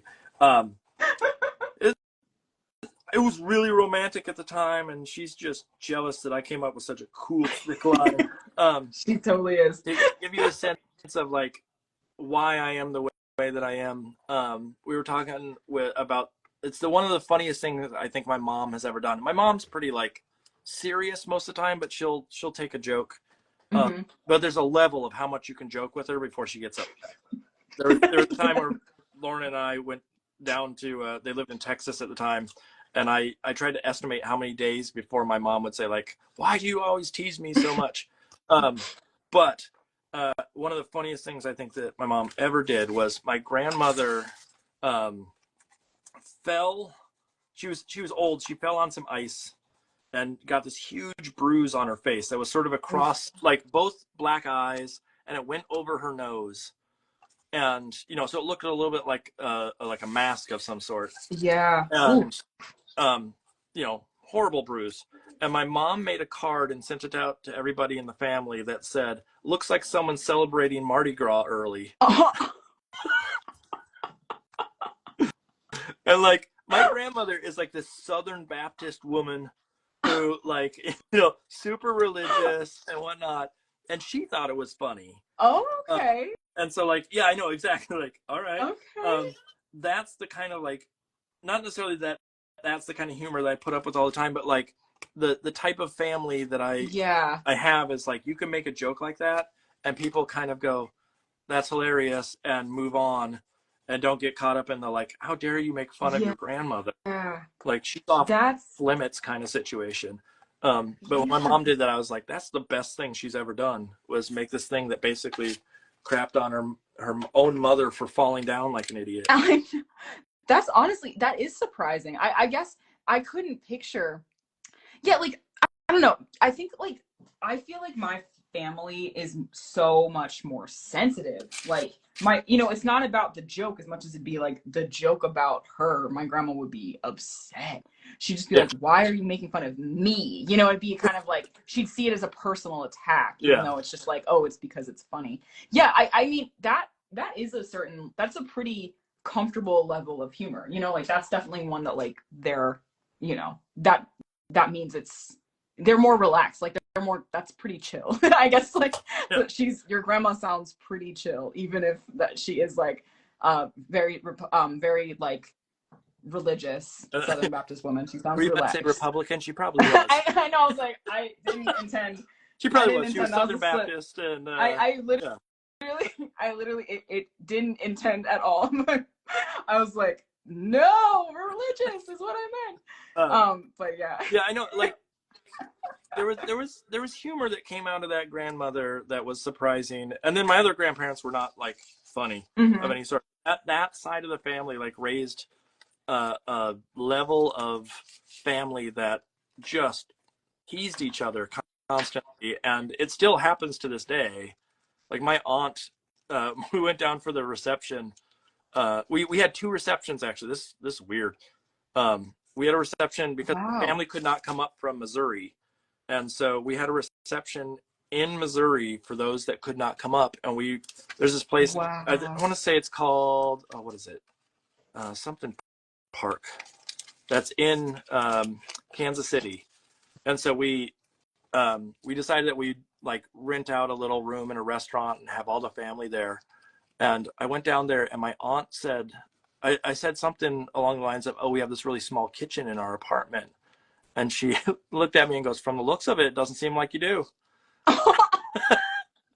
And like, oh my God. Like, I had put on weight or whatever. Oh and but that kind of like thing, like she said that, and to me, I was like, good on you. Oh my God. I threw it back in her face, but like looking back on, I wouldn't have ever said when I was young, like, oh, my family's kind of will just rib each other like crazy. But now I look back on it and I see other families, I'm like, oh no, we just tease each other. Yeah, because it's like these are some interesting like jokes. They're just very personal. Yeah. Oh yeah. They're quite personal. I mean, you guys have like a real thick skin, because I swear I would feel so like attacked. But yeah, I guess that's so specific. That's very, very unique. Does your wife, I don't know, was it an adjustment for her to be in that family lifestyle, like that context, or? I don't know. Lauren, was it difficult to deal with family that made fun of each other on my side? She says, I don't think so. Oh, okay. She knows who I am and put up with me. So yeah, I'm the type of person, like, if the joke is available, I'm taking it. Don't get my way. That's good. It like you don't like take things too seriously. You just let it roll off your back. It's fine. It's just a joke. That might be a little bit of a problem in my life though too. That it becomes too much of that.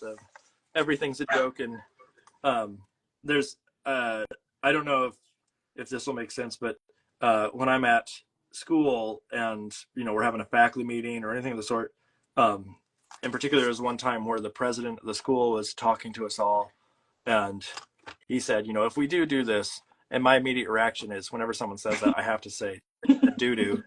And I said it loud enough where he heard it, which is fine. It was the president, like our school, you can get away with that kind of stuff. Much, but it's like I have to say that joke because it's just necessary. You can't not say if someone says doo-doo in front of me, I'm bringing it up. You're like, look, it's dangling right in front Yeah. of me. I gotta say the joke. Come on, Yeah, it's not that's my on fault. you, dude. It's That's on you. Why'd you bring that up? Why'd you put me in that position? Why'd you make me have to say that joke? Why'd you make me? Why'd you make me say it? I didn't I want think to the say court's it. gonna side with me on this one. Yeah.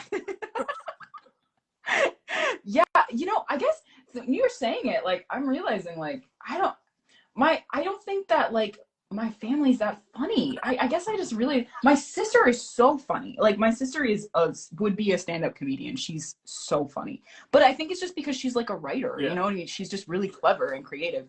But I don't think she got it from anyone. Like, if anyone else made jokes in the family, they're always kind of like rude towards other people, like not anyone in the family, and rude in a way that's just like, all right, like they'll be like sitting in the car looking out at people walking down the street, and they'll say some shit like, oh, now she knows she doesn't have to be. I'll be like, Grandma, stop talking shit about people that you're seeing in the street. Like just talking shit, like not funny, just disrespectful. But you gotta roll with it and just like, Yeah.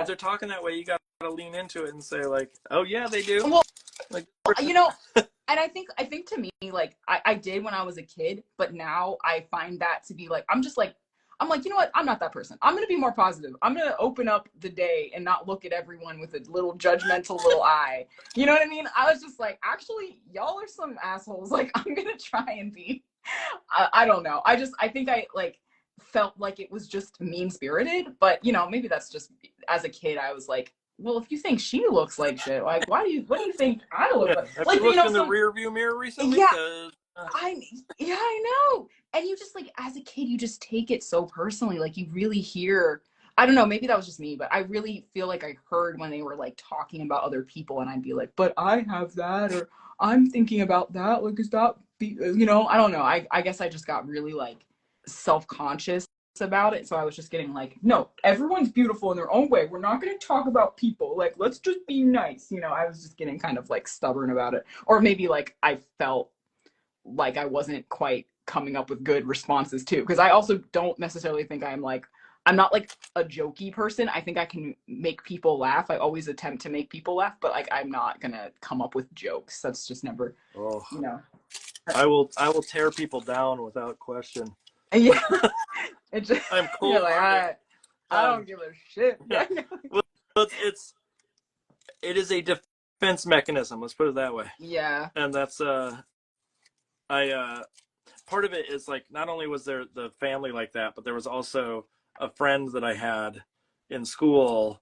We were the type where like, if you made a dumb comment, you had to defend yourself very quickly before the other person chimed in with their biting remark. I really, so like, really hear that. You build up this like, okay, I gotta make fun of this person before they get me. Yeah. And then it slowly builds to a point where you're just making fun of people because you can. Totally. I really like, I don't like, I dispel a lot of this stuff with like silly gender norms and all that crap. But I do think in school, like when you're a little kid and you're kind of like really entrenched in that stuff, I felt like a lot of boys kind of deflected with that. They would always tease their friends. They'd always be like, I have to have a like snappy comment to have first, like kind of like jumping at the chance to make fun of their friends. And it would really, I remember seeing some kids who would be like, it would really hurt them. Like they weren't really that close with the kid who was like snapping at them or like said some sort of joke. And it was really painful, or like, you could just tell that was actually kind of bullying. But yeah, I that was such a social norm for I think a lot of young boys at school. Like, it's that joke. It's a machismo. Yeah. And I like think I can tell you mine comes from, I was a younger brother. And so I didn't get to tease anybody when I was younger. And so like now that I'm, I have the opportunity with like students, like if I can crack a joke, I will crack a joke. But it's generally not at someone's, or it might be at someone's expense, but with a loving twist on it. Let's put it that. Oh, definitely. I hope. I feel like you're probably not going for the jugular like you once probably did when you were a kid. Like that's always the thing. Like as an adult, you can understand when someone's joking, and as like a kid, get so like, it's so quick. Like, oh my God, they talked about me. I have to get back at them. Like, it's just, it hits so different. Well, the other thing too is like having the ability to receive. Yeah. In that instance, like, you want to make fun of me, like, go for it. I am a open book, and you can tear me down. And I generally am like, unless you hit a very distinct nerve, which I don't think I have many. Yeah. Like, go for it and make it bite. That's such a little brother. That's such a little brother thing. I can so understand. You're like, you know what? I actually know all of my weaknesses, so I'm stronger than you because you can't say anything that's gonna hurt me. I actually already know. Yeah, like I so understand. You're not. You think you're tough? Get a load of this. I'm gonna make fun of myself before you can do it. Yeah, it's like, you know what? And I hate myself more. Yeah, it's real. It's so real. I was gonna go back to is your fiance? Yeah. Is he an artist? Yeah, he's a writer. He's a fiction writer, and yeah, he's getting his MFA at the moment. What kind of fiction does he write? Oh, great question. Please say romance. Please say romance. No. That's so funny. Fan fiction. I know. No, he writes a lot about like in the environment. He's been really into writing kind of like for lack of a better word, because it's also like not to pigeonhole him. I've only read so many things, and like he's doing so much all the time. So he's like constantly writing new stuff and creating these things. But I think it's like, I'd say that it's kind of surreal. Things about the environment. Like, he's writing this book that's kind of about like, those like those like zoos, those personal human zoos like Tiger King that they have in rural areas of the country, like exotic animals, just kind of so he's kind of writing about he's writing a book that's like inspired by a massacre that happened in, I think, Ohio, but I'm not 100% sure. But it's like a bunch of those animals got out, like they were released, or by human, just people being kind of inappropriate with these like really big animals, and the cops like killed a huge amount of like exotic animals like tigers and a bunch of like different things. So he's like writing a book kind of inspired by that incident, because it's just like really interesting to him and fascinating. And so he's like, he like came up with one, and it's really been interesting. We've been talking a lot about like, he's been like looking outside of our window all the time at animals and like what birds are doing. And like, he's like kind of like a puppy dog in that way. Like, he's constantly looking outside, and we have a little dog, and they're both like, he'll be looking out the window, and Bruce, our dog, will be looking out the window, and it's very sweet and cute. And Bruce? Yeah, his name is Bruce. Oh. Yeah. What kind of dog? He's such a good little boy. He's a little terrier mix. Oh. He's a little terrier guy. He's such a cute boy. I love him so much. How little is he? He's literally right outside the door. I wish I could just show you, but he's about to go to bed because he's a little sleepy baby. He's about, I don't know, what's his size? He's a medium-sized dog, but he's got short legs and a big belly. Clothes have to fit him in a medium size, even though his legs are too small. And and we've been he was like my family dog, so he's a little older. My sister got him when she got into college, and then my mom, she moved, and kind of like his schedule was changing, so me and my fiance like adopted him recently. So he's the family dog. Like, my mom can still visit him and stuff. It's just he is more comfortable in our lifestyle because I work from home. So anyway, all that to say, he's like a little older guy, and when he was with my mom, he kind of had this pudgy stomach because he wasn't going outside enough. Like, she just was like not able to take him out enough. Yeah. And so he had this like pudgy little stomach, and we're trying to get him on a little diet right now, and he's doing well, but he also, misses he likes pizza so much. Like, my mom used to feed him a lot of human food, so he's like obsessed with the smell of pizza and the smell of ground beef.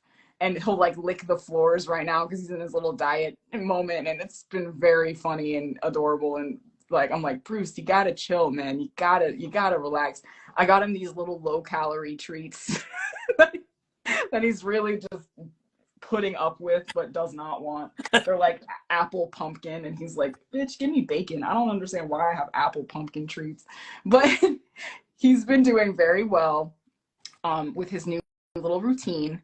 And he just hangs out on the floor of my studio all day while I'm working, which is very cute. Like we're quite intimately connected throughout the day. He's a very like like what's the word? Attached dog. Like he like if you take him off leash, he will follow you. He has absolutely nowhere to go. He loves being around people. He's just a very sweet, like he would be like a service animal if we trained him well. You know, I think he has that ability. Emotional like attachment ability. I like that you added if we trained him well. If we trained him well, if he was responsible. Yeah. We put in the time. If we put in the time, he could get there. He could excel. But yeah, do your dogs are they really close? Do you feel like more connected to one than the other? I won't say that I feel more connected to one. I think that the dogs themselves tend to like sit like at night. One of them always lays with me, and one always lays with my wife. But I don't think it's like I'm more connected to one over the other. I think it's more so just we have a routine. Yeah. And that routine is just sort of this certain sort of setup of okay, you lay over here and you lay over. You know, they didn't grow up with each other. Yeah. They're not siblings of any sort, and so there is a little territory sort of aspect that comes into play. Did they have to get used to each other? Like how long in between adopting them are they? You know, we ended up getting we were saying we were going to adopt one, and then they came back and we were just about to adopt them, and they said, oh, we can't bring her up rather. Because she had, what was it that she had? It was something where she had to quarantine for a while, and that she couldn't travel on the medicine because it would make her really sick, and blah, blah, blah, blah, blah. And so we were going to do this thing where we were like, oh, we're only going to get one dog. And then when that happened, we said, like, let's get two. And so we can get one in the meantime. And so we got our other one. And then found out within like a couple days after getting the second dog, we found out the first dog is actually available because it was a false positive. Oh wow! Wow! And so we had within a month. We had two new dogs that didn't know each other. Both of them coming up from the south, and so there was not a lot of like, let's prep for this. Yeah. But had you had dogs? Did you grow up with a lot of dogs? Like, had you raised dogs? We had lost a dog maybe a couple of months before that. So we had a big dog before. We had a big, like 60-pound sort of Rhodesian Ridgeback looking dog. Oh wow. That was very, very lovely, sweet dog. But then we wanted to get some smaller dogs for like ease of maintaining. Yeah. In the sense of like, physical issues and things that are in the house that we need to be mindful of. And so we got these, and at first, there were fights, and there were fights for probably a good couple of months. Wow. And slowly it started to diminish, and they still fight every once in a while, but it is not anything like what it was when we first got them. When we first got them, there was lots of like territory issues, especially with the one who was already here. Mm-hmm. Like, this is my bed, so much sense. Out up here, and especially with it being so close together, like the one is like, I'm just getting here, I'm just getting comfortable. You're not going to come in here and take all my stuff. Like, I could see that. This is my papa. You're not allowed here. Yeah. But does your son has he always liked dogs? Has he been close because of, like, I don't know, did you have that big dog when he was a baby? And like, did he grow up with dogs? Yeah, so he grew up having a dog. And I grew up having dogs when I was little, but we sort of got cats at one point. Yeah. And so it was cats for a long time until we got that dog here. But my wife her family always had dogs. And so I'm a dog person. Yeah, I'm very much a dog person too. And so like any dog I am all for. The doggies that we have, I mean, the thing that I love, and you probably get the same thing with a small dog, it's like, not that I pick the dog up all the time, but there is this like sense of control in that well, way. I was gonna say more so like there is an ease of maneuverability, and they can climb up on you, and it doesn't like kill you like a 6-pound dog does. Totally. Stands on you, you're not like, I can't breathe anymore. Yeah. Kind of situation. And little dogs are just they're kind of adorable when they do that. I mean, the downside is they're little and their claws are little, and they can jump on you, and that can also be painful. Definitely. Because they're they're sharp. Yeah. Let's put it that way. I think like, and Bruce has the attitude of a big dog, but he's little, which I actually really like too, like, because he's like, I think he stands up for himself. You know what I mean? Like, he wants what I don't know. I feel comfortable with him at a dog park with other bigger animals, because I know that he'll be okay. Like, he's pretty I don't know. I think he has like an attitude that isn't too whiny or too babyish. Like, he does have this sense of like space, and he kind of, you know, can protect himself if he needs to. He's one of those dogs, he's never bitten anybody in his entire life, but I've seen him protect himself at a dog park enough to know that, like, okay, well, like, if a dog attacked him, I would know, and it wouldn't be like I have to come in. Because the other day, it was funny, we went into a dog park a couple months ago, and there was a little tiny fluffy dog, so cute. Her name was Mochi. It was a very sweet dog, but I could tell that the owner was constantly worried about like if she would get eaten up or like snatched up. You know, she was like very next to this dog and like kind of hyper aware. And I'm already like a hover dog parent. Like, I'm already watching him all the time. I'm already like, is he okay? Is everyone okay? Is everyone good? And what's funny about in this, like, this particular dog walking experience, I'm like hovering over Bruce. I'm like, is he going to be okay? Meanwhile, he goes over and finds every single dog and like is being super aggressive towards them, and then went to the only other little dog there, and this dog also happened to be named Bruce, and he trapped this dog under a picnic table and just started humping him. I was like, oh my God. I was like, Bruce, stop. I was so embarrassed. He like took Bruce, he just destroyed, like, took him for all he's worth. I was like, don't ruin this little dog experience. He just couldn't leave him alone. And I was like even Bruce's, the other little dog who my dog was trapping, his owner was like, fine. He was like, yeah, whatever. This is what dogs do. Like, they're just like energetic and like playing with each other. But my dog was like really kind of, for lack of a better word, like big dick in it, like showing his alpha status on this dog park. I was just like, oh my God. And he's like only 30 pounds. He's tiny. He's not a big dog. It's just, I was really like, wow, okay, Bruce can handle himself out in the wild, you know? And sometimes, like, I don't know, that was an embarrassing moment, but most of the time I'm okay about it, but that was embarrassing. I was just like, oh my gosh. I would like to let you know that the second term of the night that I enjoy, besides for digital or whatever it was, it's big dick in it. I was like, oh no, we're getting too late. I gotta clean my language up a bit. I don't mean to make it like Gavin Doodle after hours, but it's true. Gavin Doodle. The midnight edition. No, midnight edition. This children's book, like, just illustrator goes off the rails. Someone wrote a thing on a post that I did recently where they're like, they thought it was funny that there was this like hard music that was on there, as in like, because we draw cute little things and like, you know, little kid stuff, and then all of a sudden it's like death metal playing. Oh, yeah. And it's like, I mean, that's how Kidlit works. Like, we're not like babies. We're not the kids. Yeah, this is just what we happen to draw like. Yeah, I know. I know. I actually was feeling that when I go to school visits, I have to remember that, like, a presentation at a school, I think one of your guests was talking about this kind of a few weeks ago.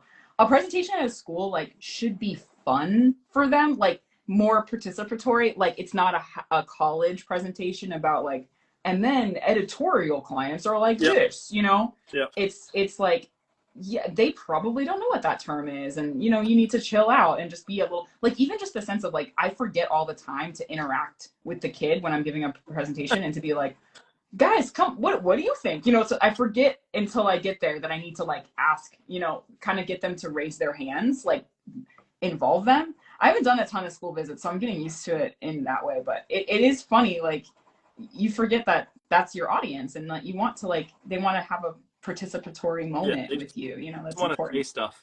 They Yeah. want to feel like they're part of it in some way. I definitely have that problem of not being able to always read the audience, and I go a little, not necessarily blue, but adult Yeah. with the conversation of just, you know, Yeah, hey, like language. cool if we like when you get editorial work and the publisher writes to you and says, here's the galleys, and you're like, Yeah. I don't know what I'm talking about. They're like, this is gibberish, sir. I just want to talk about the alien that you drew, please. Can we go back to that? Yeah, I really feel that. Well, speaking of dogs though, what do you feel like oh my god, what was I gonna say? Yeah, what were your dogs like when you were a kid? How did you, I don't know, did you feel like when you had your son you needed him to have a dog, like you wanted that experience? Like did you feel like it made you more, I don't know, more of an emotional person or empathetic person? Like was it good for you? I wouldn't say that it was like we said, oh, we need to have a dog for the kid. We needed a dog for ourselves. Yeah. And the kid just gets to benefit from that. I definitely, like when I grew up, we had, I know we had one dog that died on the like vet table. Oh man. Like died momentarily, like after we brought him in. And that's the only story I remember about him, Wow. which Wow. like, that's a little sad. And then it's been so long. I mean, the last time I had a dog when I was a kid was when I was like 12. Oh wow, you guys didn't get another dog? We got for like cats, pretty much... and those cats I until I was like in my 30s. And so, you know, we didn't really, my family, it was never a big like, maybe it's just my mom was not much of a dog person, and they also my mom is someone who is very Yeah. is someone who likes a very clean house. Oh yeah. And so And the that idea just of having a dog was just like, you know, she doesn't want to have to clean up after the dog all the time and all that kind of stuff. And honestly, that's so fair. I really do understand that. My dog, do you ever see those cheese sticks at Trader Joe's? Have you ever seen, they make these like dog treat cheese sticks that you're supposed to put in the microwave for like a minute or something, and then it kind of like puffs up and it becomes this like crunchy cheese snack for a dog. Okay. And yesterday we made one of these for Bruce, and he just like, he loved it and destroyed it, proceeded to destroy it all over our living room carpet. So it's just like disgusting, like cheese piece. Yeah, everywhere. Yeah, just, you know, it's just not for somebody who wants a very, very pristine house. That's what all I can say about it. Like, I'm like, my rug is a piece of crap, so it doesn't matter to me anymore, but it's just, it's really, I really do understand that. I mean, our dogs are not super messy of any sort. Like, they haven't chewed through things in a way that's really, like, they haven't ruined furniture or anything of the sort, but that's good. It is, you know, you never know what you're going to get. Our dogs instead have, like, one of them we think is deaf. One of them, or that same one, we also think is like the dumbest dog in the world. And I don't mean that facetiously. We really think that she is like not smart. And so it becomes this like this challenge of how do we, you know, you win some, you lose some. Let's put it that way. Yeah. She is not smart. She's adorable, but she's not smart. And then the other dog's extremely smart, but also like a little bit more aggressive. Has the sort of Napoleon complex of she's so little that she's got to make up for it in some way. And so, you know, they don't jump on things, but they, when they're around other dogs on leash, they are an absolute problem. Oh, really? They don't like other dogs? They don't like being around other dogs on leash specifically. Interesting. And so, like, if you take them off the leash, it's I don't know what someone tried to describe it at some point as like, what is going on there? But I think it's something to do with that they just they want to go over and say hello, and they want to like sniff and do all the things that a dog would do, but they're restrained.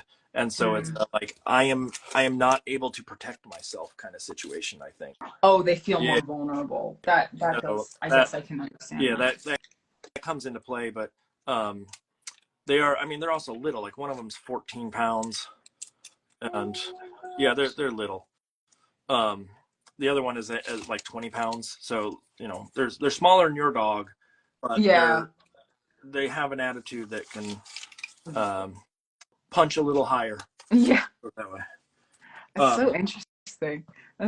They're Chihuahuas, right? Or is it Chihuahua mix? Chihuahua mix. One of them? Yeah. Both of them? Yeah. Both of them are, yeah. So they're, I mean, they're cute, but they're a handful. But I also love having two dogs because they just like, I could talk about the dogs pretty much all day long, but no, I literally could too. I've been such a new dog parent, so I'm like, oh, I would love to learn how to train him, but also like, it's like, is everyone dealing with the same things we're dealing with? I mean, you're at a point probably where the dog is so old, yeah, that like, you know, training would be hard just because you pass that sort of like, I'm willing to learn stage. Yeah, he's like 8.5. He might be 9 by now, so he is old, but he's also kind of peak dog age in a way. Yeah. Like, He's not old then. Yeah. Like he's fine. I think because we got him when he was a little puppy, and yeah, the thing he's actually learned. I think he's extremely smart, which is the thing that is good and bad about him. Like he will be easily, what's the word? He'll be easily swayed to do a bunch of different things, and like he'll find his own new rhythm, and you kind of have to like train him out of like certain habits he wants to do. Like for example, if I got too lazy to like take him out on a walk, he'll be like, oh, no problem, I'll just go pee upstairs. Yeah. Fine. No, you know, and I'm like, wait a second, bro. Like, you know what I mean? And he like knows the time that he's supposed to eat. So he'll like kind of, he comes in and he puts a paw on my leg to tell me to feed him. Like he'll be like, I would like to eat now. It's 5 p.m. It's my dinner time. So get out of your room and feed me. And like, you know, he's just very communicative in that way, which it's really cute, but it's also extremely like prima donna-ish. I'm like, oh my God, look, I will feed you when I'm ready to feed you. You're a dog and I'm a human, you know, but he very much thinks he's like an active member of the family, which he is, you know, it's true. But it's just really funny. He kind of just feels like he deserves, or like if me and my partner are eating like dessert, he's like, okay, well, where's my treat for the night? Because you guys are eating your dessert. Yeah. So like, where's mine? You know, like, yeah. But I don't know if that's just like, that might just be normal dog stuff, but he's really funny in that sense. Like, I just feel like I can hear him talking to me because he's just very, I don't know, communicative. Our dogs, if it's dinner time, will come up and bite your nose. Really? Yeah, I'm not sure why they do that, but like literally get in your face and bite your nose. And it's, you know, it's cute the first time. Yeah. Not so cute when they actually bite a little too hard. But they're smart. I mean, one of our dogs is like really ridiculously smart in what she knows, and can pick up, like she picks up new tricks all the time kind of situation.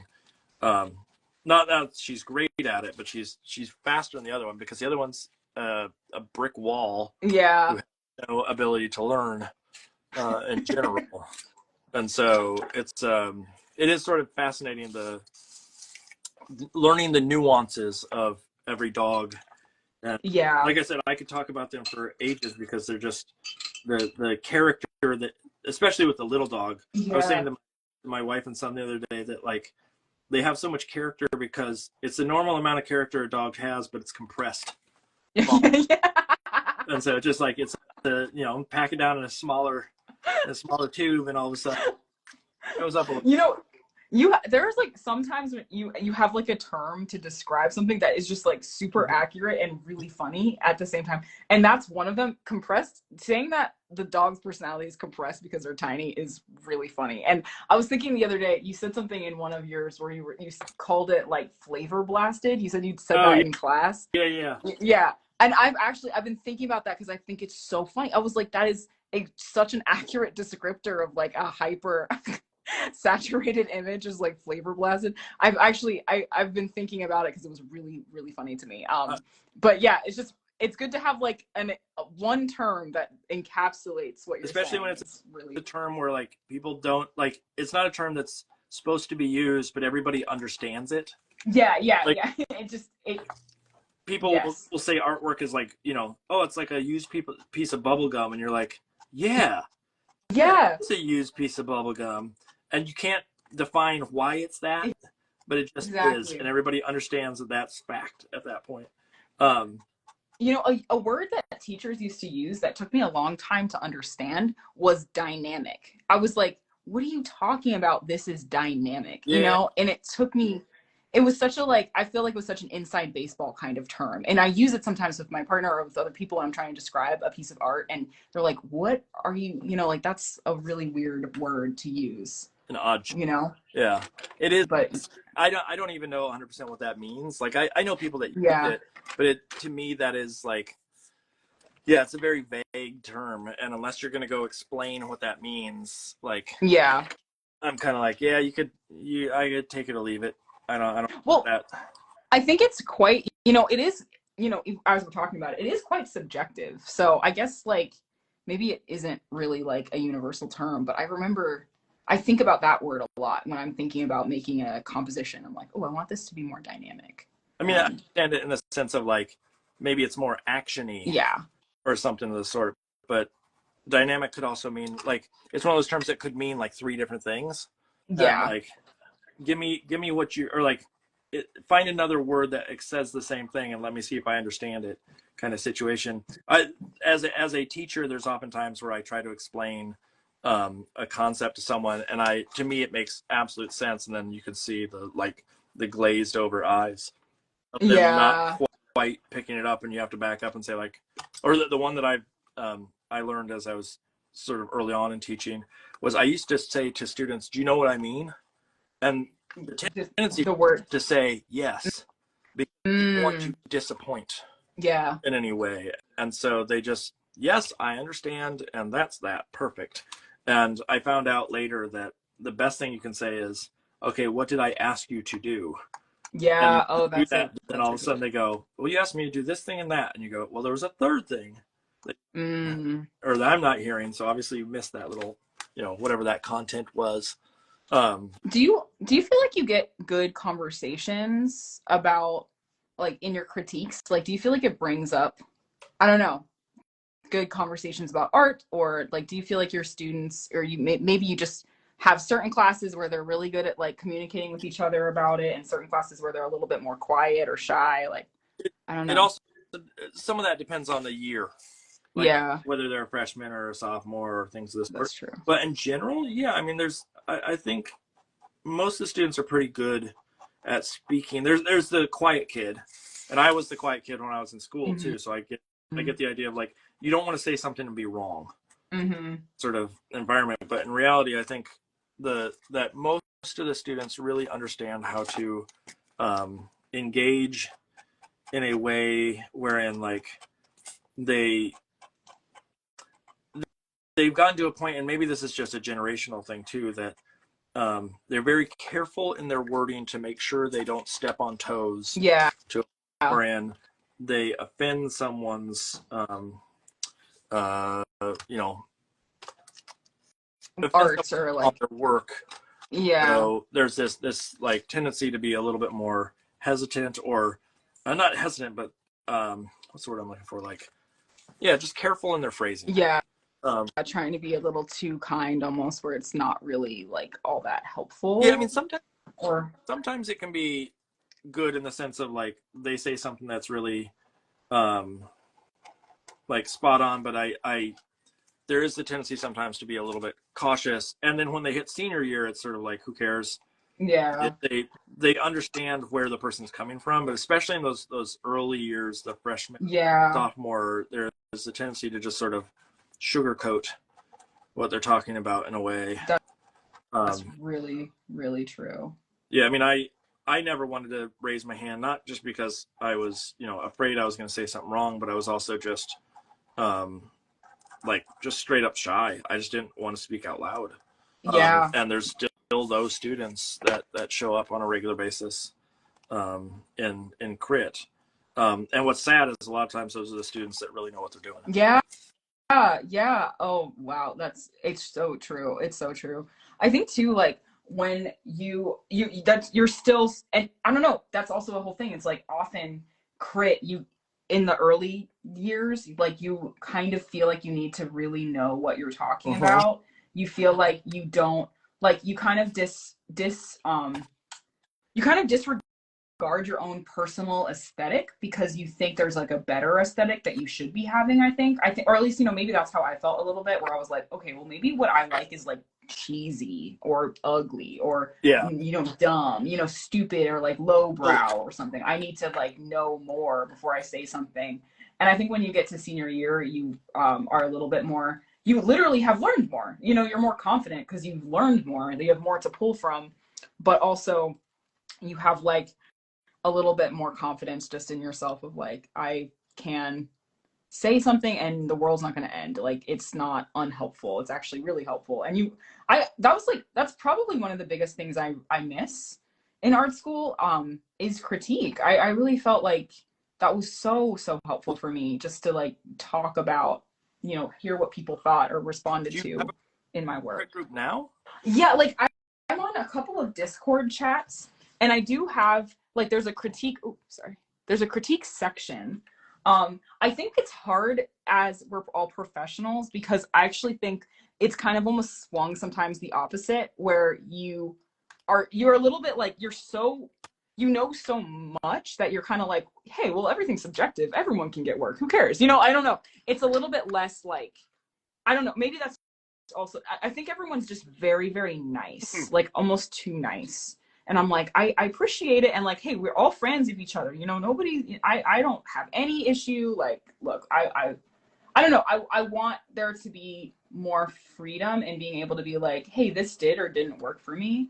I think that there is that in this crit group. I just joined it, this Discord. So I think that we'll get there for sure. And I haven't really put like a ton of works in progress to be critiqued yet. But I do think so far I've noticed that of like, everyone's kind of like, this is beautiful. You did a great job. I can't wait to see it done, It is that same, like I'm in a crit group, and we do crit. Like there's definitely like a, hey, you could work on this, etc. But it is not as hard as it is sometimes, or like as hard as I would normally go. Mm-hmm. And part of it is I'm coming, like when we do it, it's the night generally when I'm teaching. And so then I show up and I'm like, I'm ready to go. I'm like, okay, I would change this around, change that around, etc. But in reality, people are kind of just there to sort of do that, but also just to say hi and see what people are doing. Yeah, so like just to share. Yeah, they're not always there for the crit. Yeah. And I'm always there for the crit either. Like there is a social aspect to it. But because I'm coming from a job where like literally I was just critiquing for umpteen hours. Yeah. It's hard to shut that off. Absolutely. Like, you know what? I'll sit back and just say it looks beautiful. Absolutely. But at the same time, if they started to talk about my work and start ripping into it, of course I still have feelings too. Yeah. And they're not my aunt who can make fun of me. They're not my family. They're not allowed to do that. You're not allowed. My family's allowed because they're funny, and you're not being funny right now. You're actually making me mad. Yeah, I think, yeah, I think I really just, I think it's the community of a classroom that makes that so comfortable. Like you kind of, grow up together, for lack of a better word. Like you've been in this, you've known each other for 4 years. You're all kind of in the same space. Even though when I was in school, we had one of our classmates like was very actively getting work, like was getting very popular, and they were like the sweetest person in the universe. It wasn't even like, I don't know. It was just kind of like one of those things where I felt like there was a moment where we were all in the same level, and then like this person was like blew up, and then we were kind of like, oh, the rest of us are students and you're full-time working. Heard, like it became kind of like more like that. But again, like this person was very, very good at critique too. So it didn't mean anything when it came down to the critique or anything like that. I think it was helpful. But I think we just like, there was like a way that everyone kind of internalized like, oh my God, I got it. I have to work harder. Or like, maybe it was just me. Maybe I just felt like I need to keep pushing. I want to get there too. Like I want to, you know, I don't want all the jobs to be gone when I graduate. What if they're all gone? So yeah, I think like when you're in a like classroom and you've been growing and kind of changing and learning together, then there's like a flexibility or a freedom of speech in that way of like everyone knows that you're you know, in this place, and they kind of know more about you. And when you're in a like more of a random crit group, it feels a little bit more like everyone wants to be friendly. Plus it's so isolating. Like this job is so socially isolating that you don't want to burn any bridges with a silly critique comment. I'm like, that's the last thing I want to do, is to ruin, you know, someone's day, or, you know, make it so that I can't be friends with them. Because friends is way more important than a silly critique, you know? Is there, but yeah. Are all the critique groups that you're in online? Yeah. Or yeah, they're all online. Yeah. So that's a big part of it too. You know, like words, like typing is just, it's so hard to like get across what you mean sometimes, you know? And I, again, like, I don't even really care about being honest in the critique as much as I want their honest critique of my work. You know what I mean? I want to hear what they think I could do better. I don't really care about telling them what they could do better unless they really want that. But like, you know, I just personally and selfishly am like, I loved that. Like, it was really, really helpful to like see what someone else is seeing and like where someone else thinks that my piece could go. And it's one of the things that we do you know the Graphic Artists Guild book? Yeah, of course. Yeah, it's a classic for students. Yeah. So I teach that book in the class, and there's a chapter in it specifically that's about like work life sort of things, and it has stuff about like health and and there is a section about sort of the solitude of it. Yeah. About like, you know, how to get crit groups and not sort of hole up by yourself. And it is a thing that happens. People just do sort of fall prey to this. I'm going to work in this space and I'm not going to talk to anybody. And, you know, it's a bummer that it comes down to that sometimes, but it really is sort of how do I put it? The job itself doesn't always entail a lovely work environment, because you're lonesome sometimes, or or even like the hours, like it may be that you have friends that you can hang out with, but they are asleep when you are up to the deadline. What am I? Thornick Studios just said, what am I? Oh, he did not just say this. It says Himalayan cheese chews. My pups love them. And then it says yak.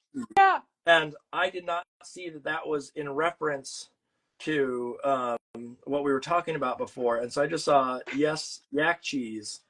It's the yak cheese. Yeah. Yeah. Okay. It's yak cheese. Sure. It's so funny. Do you know what bully sticks are? Oh yeah, for sure. Bruce will crush a bully stick any day. He's a big chewer. I guess terriers are some big chewers. Do you know what they're made of? Yeah. Yeah, I do. Okay. Yes, I do. That's what I'm saying. Bruce has big dick energy. He's happy to eat as many bully sticks as he can. He just is aggressive like that. I don't even understand where he got it from. I'm like, what's going on? My wife and I were I forget how we got on the conversation, but we were like, I wonder what bully sticks are. It was some conversation about that, and then she looked it up, and we were both sort of horrified and shocked at what it was. And telling our son what it was also quite humorous to watch him. Oh my gosh. That's like the perfect, hilarious thing to say to a 11-year-old. You know, like an 11-year-old needs to hear what a bully stick is. You'd be like, ew, yeah, what? Yep. You know what you're holding right now? Like, what? Okay. I know, it's honestly, it's pretty funny to, what was the other, like some of those dog treats are like the most insane things. They always are like, I was thinking about one the other day. Yeah, like some of the ones with that are horns, that are Mhm. just dried horns. Well, You know, I'm like, pig where ears. is this come from? Yeah, the pig ears, like that's pretty horrifying. Just like ones that are like just dried parts of animals that you're like, God, where did that come from? How did it Who was the happen? first person that goes, you know what I should do? I should get all these extra scraps from the factory, I know. package them up for dogs. Uh, It's so smart it is, because but it's gross. yeah, It's whenever I handle bully sticks, I wash my hands thoroughly afterwards. that's Um, smart. uh, I mean, Yeah, sometimes my you have to put them in a little chew toy and you have to get them out. oh, Sometimes you have to use your teeth. And yep, yep. nope, nope, nope, You nope, gotta nope. pull it out. Yep. I know my we use the Kong for Bruce all the time. Like he loves like a Kong Yeah. treat. And my we've been like putting what did we some of the times when you have to like dig the disgust. Oh yeah, my partner put in boiled chicken and then we covered it in peanut butter and like froze it. And he had to like pull the chicken out of the like peanut, like he had to pull it out because Bruce couldn't get the whole thing. He had to pull the chicken out of like this disgusting like licked on peanut butter toy with like fur on it. And like it was Tyler was like, this is so gross. Like it's just sometimes you're just doing the most disgusting things with your to like make your dog happy. Well, It's just or in our case, like with 2 cats as well, they throw up on the rug. yeah. Boy, is that snack time for everyone. Oh, I can't even imagine. Yum, yum, yum, yum, yum. It's like everyone's probably running towards it. Just you guys were staring at them, feeling so grossed out. You're like, and dinner's over. I will never eat again. There was a story that I told my students the other day of. There was one night where I was having red onions on a meal, like a sandwich that had some little red onions or something like that on it. And then the next night I was sitting there and I looked down underneath my seat and like clearly I dropped a red onion on the floor. And so I went to pick it up and I was like, oh, it's gotten moldy already. Oh, And no. it was not a red onion. In fact, I realized that it was a mouse tail. Oh, And oh my God. Oh my God. Well, do you think your cat, it was your cat that dragged it in? totally Yeah, yeah. destroyed it. And Whoa. all that was left was a mouse tail. And then I think I found one another like day later, or like a couple days later, that was mouse toy, or not mouse toy, but mouse tail rather. Whoa. Not unheard of in the household of grossness happening. You know, my mom lives like my grandparents are farmers. They have a big beef farm up in kind of like 45 minutes outside of Pittsburgh. And so my mom, she lives up there now. Like that's why she kind of left. Like I live in my mom's old house now, and she moved out there to help with my grandparents and yada yada. So she's living in like a kind of cabin space, and it's just the difference between like city and country has been super super startling for us. But she grew up there, so she's like more comfortable than I would be. I just didn't grow up like all around it as much as her. But underneath her house, she like found like a snake nest. And so there's like a ton of like black snakes that come out periodically from like right under her house foundation. And she has 2 cats up there that she's like desperately trying to kind of train to kill the snakes. And it's just a whole wild kingdom situation up there. I was like, gross, Mom. But she's really trying to get these cats to eat the snakes. I guess I didn't realize that there's a thing like a snake nest. But I guess that makes sense. They have eggs and stuff, but I never connected those dots to say, oh yes, there's a nest. And they were like all tangled together, you know, like they're kind of like tangled in a big knot. That's gross. And she was like, I know, it was really nasty. It was really nasty. I don't want snake nests. No. There are certain animals that I've asked this question to people, especially who love animals. And most people aren't like, I hate animals, but is there an animal that's out there that you think is gross and should not be around at all? Oh yeah, this is fun. Yeah, I remember you asking this to Madison, which is hilarious because she's such an animal person. Yeah, okay. An animal that I think is gross. That you're willing to get rid of. It's no longer that doesn't breathe our air. You know, maybe ooh.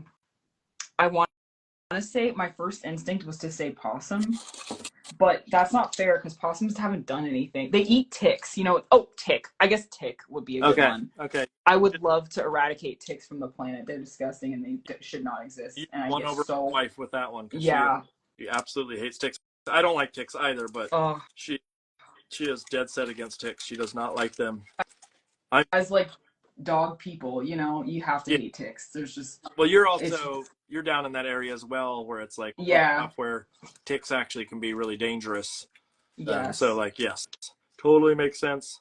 Toss them. yes. I'm trying to think if there's like there's any. I've obviously said in the past like snails and slugs, that kind of stuff. But I'm trying to think if there's anything a normal one. Like snakes are okay. I don't really have much of a problem with snakes, but I don't ever want to touch a snake. Yeah. I think that's I think that like touching an animal is a different like because I was like I don't really want to touch birds, but I love Yeah. birds. You know what I mean? Like I don't really want to. I think that like or like I don't really find an interest or a need to like touch like a raptor. Like yeah, I guess I'm just thinking about birds. I think like touching them and enjoying them in the earth are different things for sure. Turtles, But yeah, frogs, I can. turtles and frogs. Yeah, like I don't want to touch them, but I'm happy they exist. Yeah, true. Yeah, it's part of it is a conceptual thing too. Like the fact that a turtle, or not a turtle, but a frog starts out as like an egg, turns into a tadpole, then like turns into like that's weird. Like that shouldn't happen. And Yeah. like someone screwed up along the way, at a thing, and it feels wrong to me. So like I don't conceptually like that. Just like I don't have a problem with mushrooms as a flavor, but mushrooms I have a problem with the fact that they're a fungus and that they grow in darkness, and if you put urea on them, they grow better. Like It's so weird. there's things like that I'm just like, yeah, I don't really need that. Like Yeah. it's not that it's like the worst thing in the world and I need to stay away from it, but it is definitely a like, you know, there's certain things in our life that are necessary and that's not one. Okay. I think there was something on Netflix a long time ago that was like a mushroom, I don't know, some mushroom documentary, and I was like really fascinated by it. I probably watched just the beginning because I definitely didn't watch the end of it. And they were like, mushrooms can dissolve plastic, or like they can help biodegrade plastic. And I was like, what the hell? Like that was really cool to kind of learn about mushrooms. I gotta say, I was like, we kind of need an entire planet full of mushrooms if it's gonna help biodegrade plastic. That's really cool. I don't want to have to think about like that there's this fungal thing. Yeah. Like Yeah. just the word fungal Yeah. does not like pass. Do you so I guess you don't eat mushrooms then? I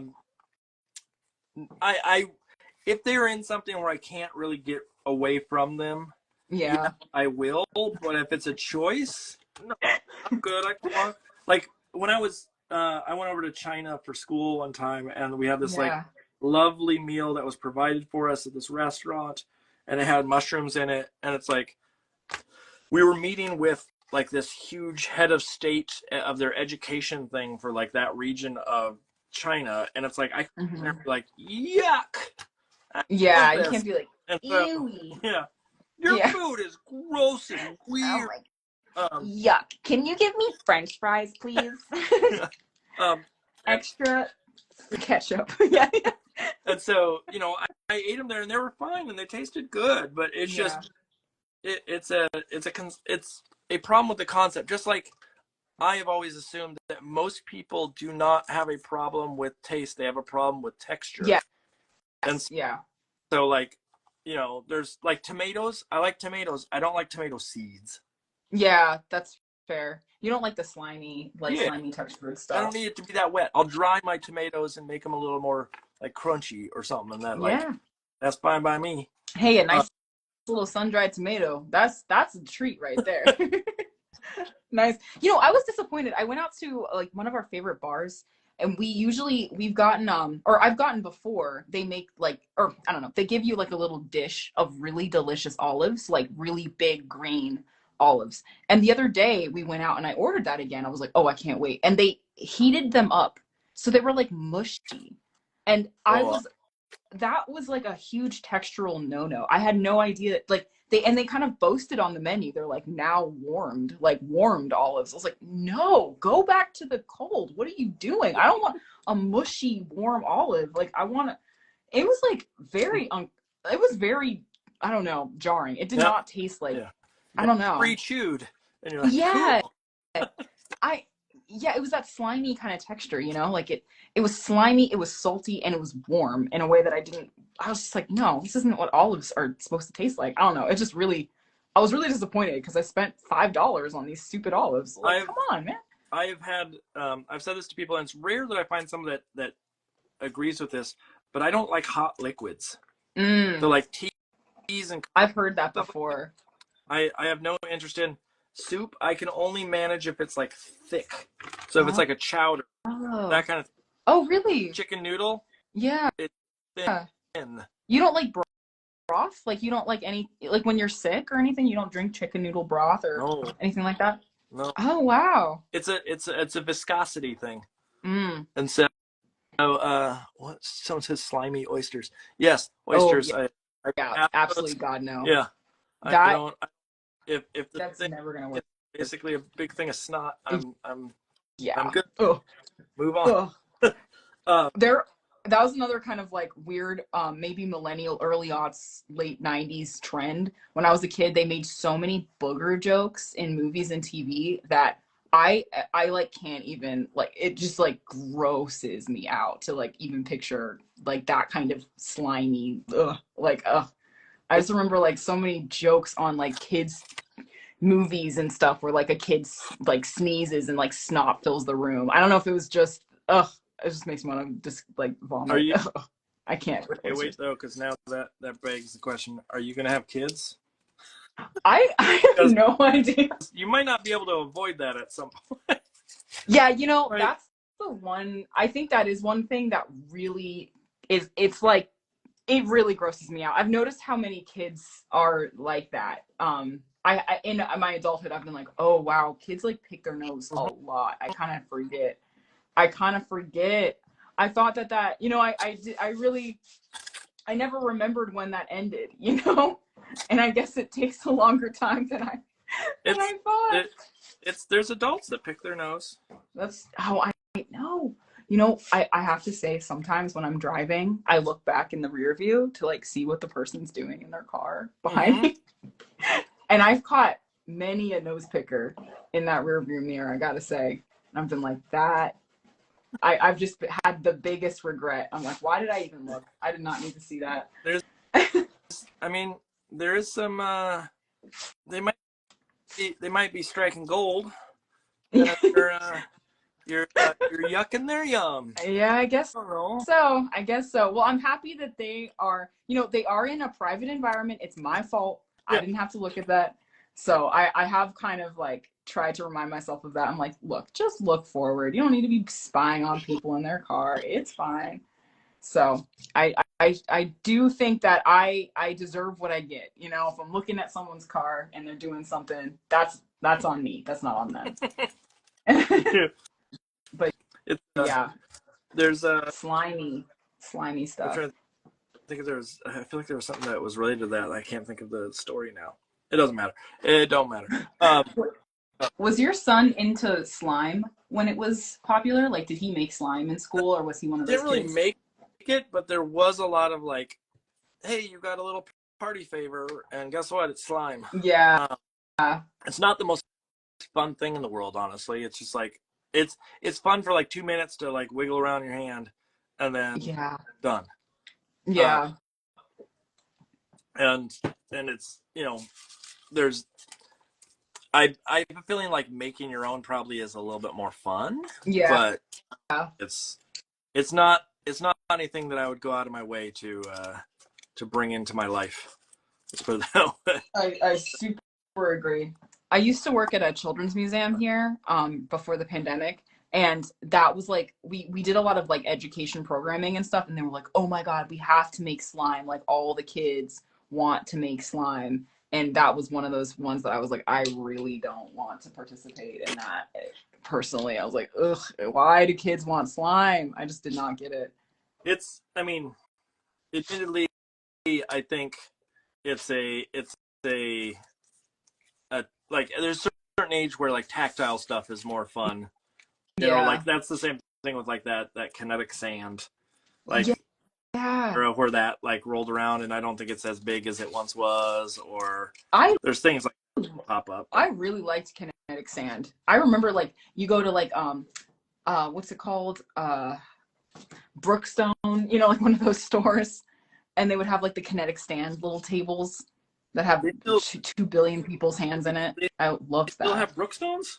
This is I mean, I'm thinking of like when I was, you know, maybe a middle school teenager, so probably in like the mid 2000s. But at that time, they definitely had kinetic sand and Brookstones. They definitely had Brookstones at that time. Really?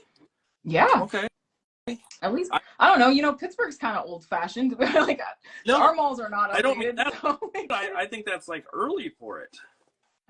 Oh. I think kinetic sand is like the 2012 and up. Oh, okay. Maybe Pittsburgh's like way ahead on that. Oh, maybe just in the sand specifically. Yeah. Everything else they're behind the times on, but trust me. their sand consumption is through the roof. They're like, it's something weird. Pittsburgers love kinetic sand. We gotta exploit this. Okay, wait. we gotta get the most sales out of Pittsburgh. Yeah, I remember like loving it. I thought that was so cool. Like that, and that texture just feels a little different. Something about, I don't know, something about the I think it's the coldness of slime that grossed me out. Like it's kind of cold like water. I just didn't like it. It's yeah, I mean it's boogery. Yeah, very boogery. Oh. I mean, I'm getting the sense you don't like boogers, is basically. Oh, I can't. I really don't. There's kids, it's all boogers and snot for quite a few years, so just be forewarned. And even until they're about 11 years old, apparently. Let's put it that way. That's what he's dealing with. That's where he's at. There have been a lot of colds that have come into this house in the past few months, and I have a theory that a majority of those have come from booger picking. I believe that. I do.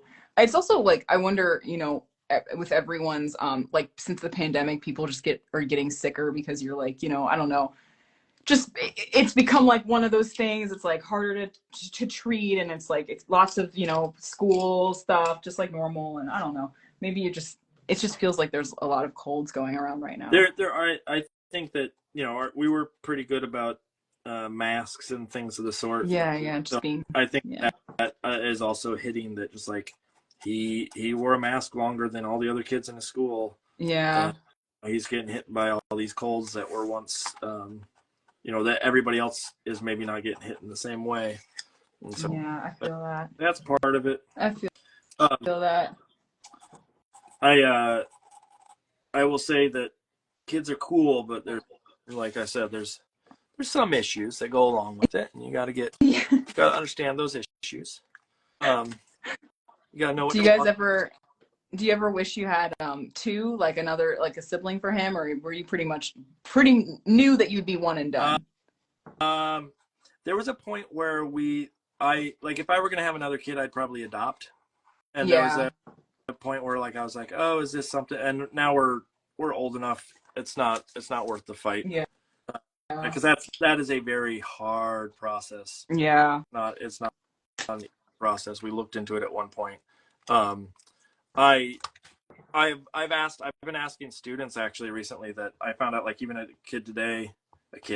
student today who is 20, 22, you know, one of those young kids. One of the kids out there. Yeah, said that they were a only child, and so I picked their brain. Like, did you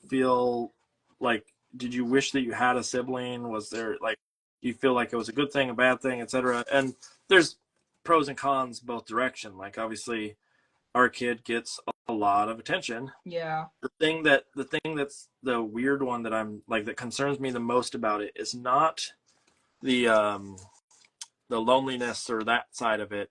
It's actually when we get old, Yeah. that he's the only one to take care of us, and that puts so much pressure on him in particular. And it'd be nice if there was some other sibling to like help out when he needs to put up with old senile me or my wife. It's true.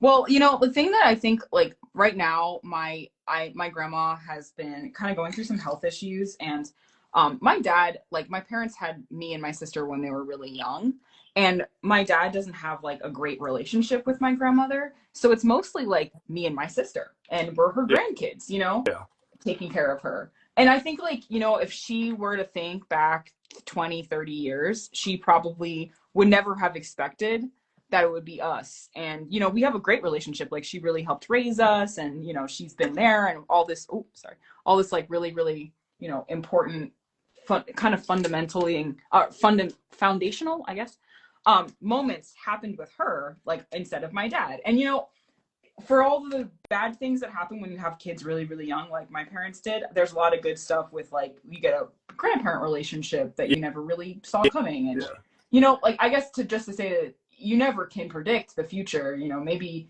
he will, or even like, what if he, marries somebody and that person is kind of the support system who helps when you guys are older, and he, he has a community, or, I guess you can't know, especially when you never know how old someone is going to live too. Like, my great grandmother is still here. She's 97. Yeah, she's 97. She just turned 97.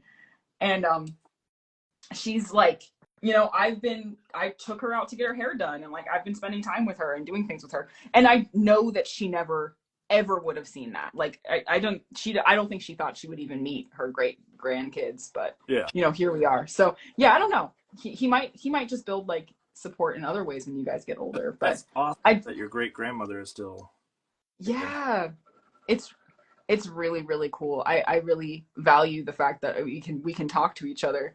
But what's crazy is that, like, I don't know, even at 97, she has, like, most of the stuff she talks about was like trauma from her childhood, like, not really like, and this is what life was like when I was, in 1940. It's a lot of like, my sister and I never got along, and I regret the fact that we didn't communicate, really good stuff. Like, don't get me wrong, it's a very important stuff to know, but it's interesting because it's very like, it's very modern, I guess. Like, it's very much like what everyone is dealing with. It just kind of like simplifies getting old to me. I'm like, you're always just going to have like you're going to think about your relationships probably most. So like, well, I was in the pods.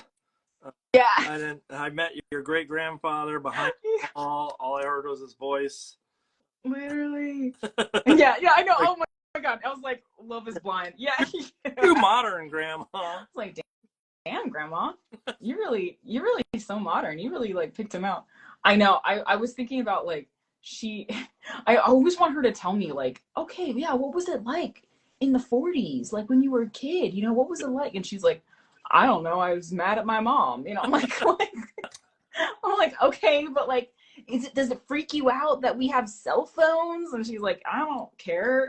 Like, she's not like interested in talking about what was. How old is your great grandmother? She's 97. Okay. Yeah. You said the 60s. I was thinking like, oh, is that like my parents' age?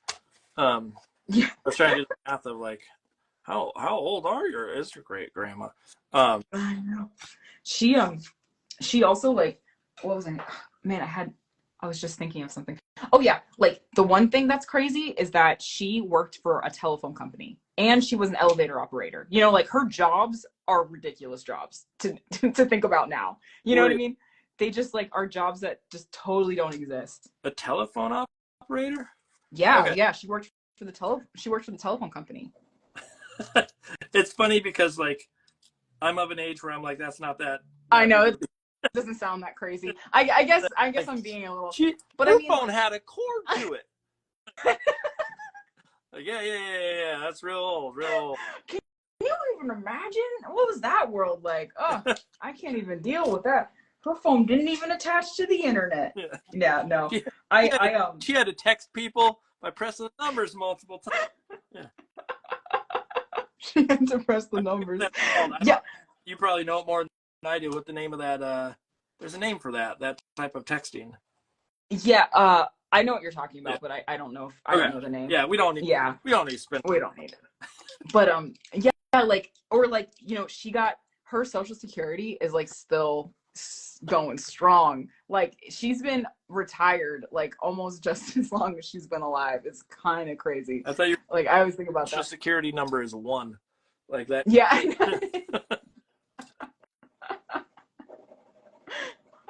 But it's like, I think she retired from her full-time job in like the 70s or 80s. Like, it's just crazy to think about.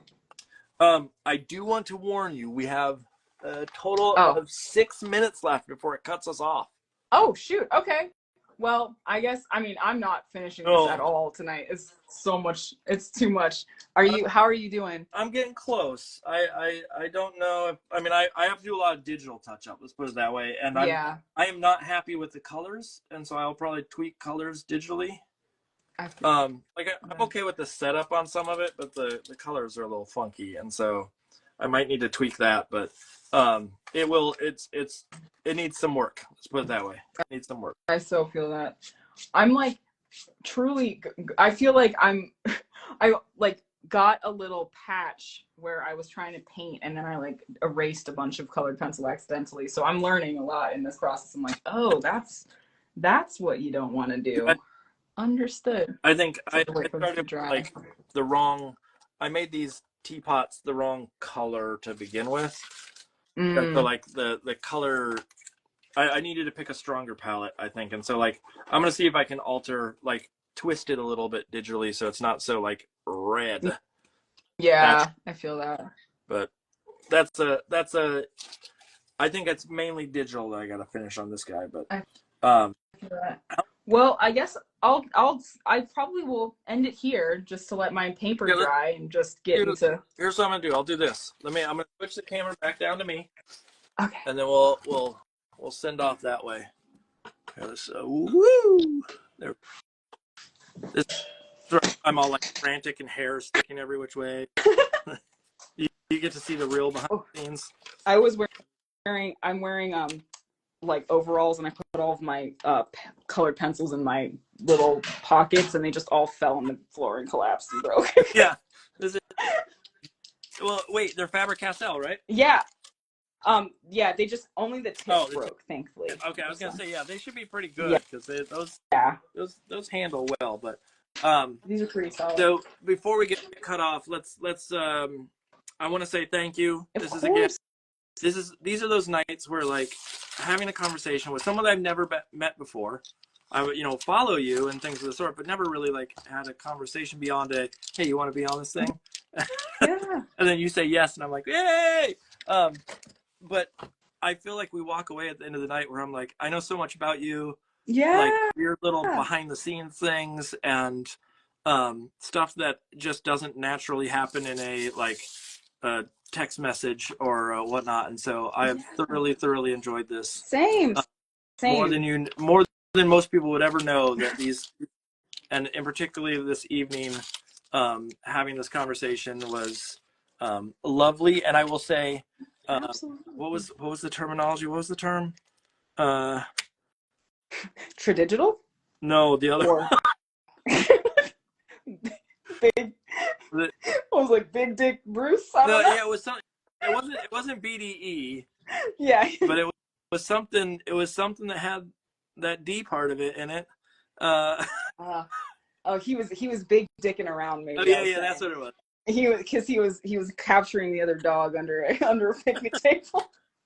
It was not a term that I expected when we started at 8 o'clock. Yeah. Like, oh well, it's lovely to meet you, and when I'm ashamed. I'm ashamed that I let this go to Gab and Doodle after hours. But that's just our dog. He's got a lot of energy. I will. What was that I was supposed to send? Oh, I was going to send you the image from college if I can find it. Yeah, please do. I would love to see it. It's somewhere. I really would love to see it. Got to hunt it down, and I will send you. You can say this is what started it all. That was the inspiration. I've had such a good time tonight. I can't thank you enough for joining me. I haven't really, and it's probably the same for you. I have not had a chance to watch you make the whole time because I've been making. Yeah, I haven't seen anything Yeah. you've made either. So I'm gonna go I was like, back. this process has been way too involved. I took on a much more detailed thing than I meant to, and so I haven't even looked up. I've been like, oh no, why did I do this to myself? This will post in a matter of a few minutes, and then tomorrow I will sit down and watch and whatnot. But the thing that I always ask people to do is, if you end up posting this somewhere, tag me in it so I can see it, and I'll do the same. Yeah. I would love to see the finish up close and the details beyond just sort of watching video through the whole thing. So Yeah. If you are ever up in this area, give me a holler. If I ever Absolutely. through Pittsburgh. Yes, we'll be around. We got to take you around all of the Yinzer spots. Give me one of those. But there's like a lot of great hard hats. Yeah, I know.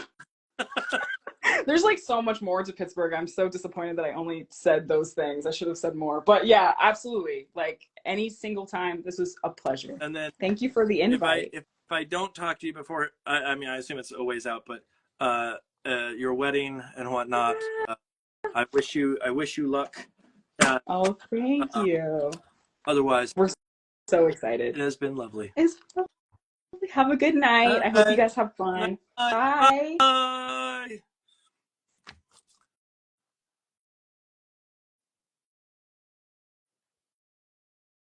I'm still here.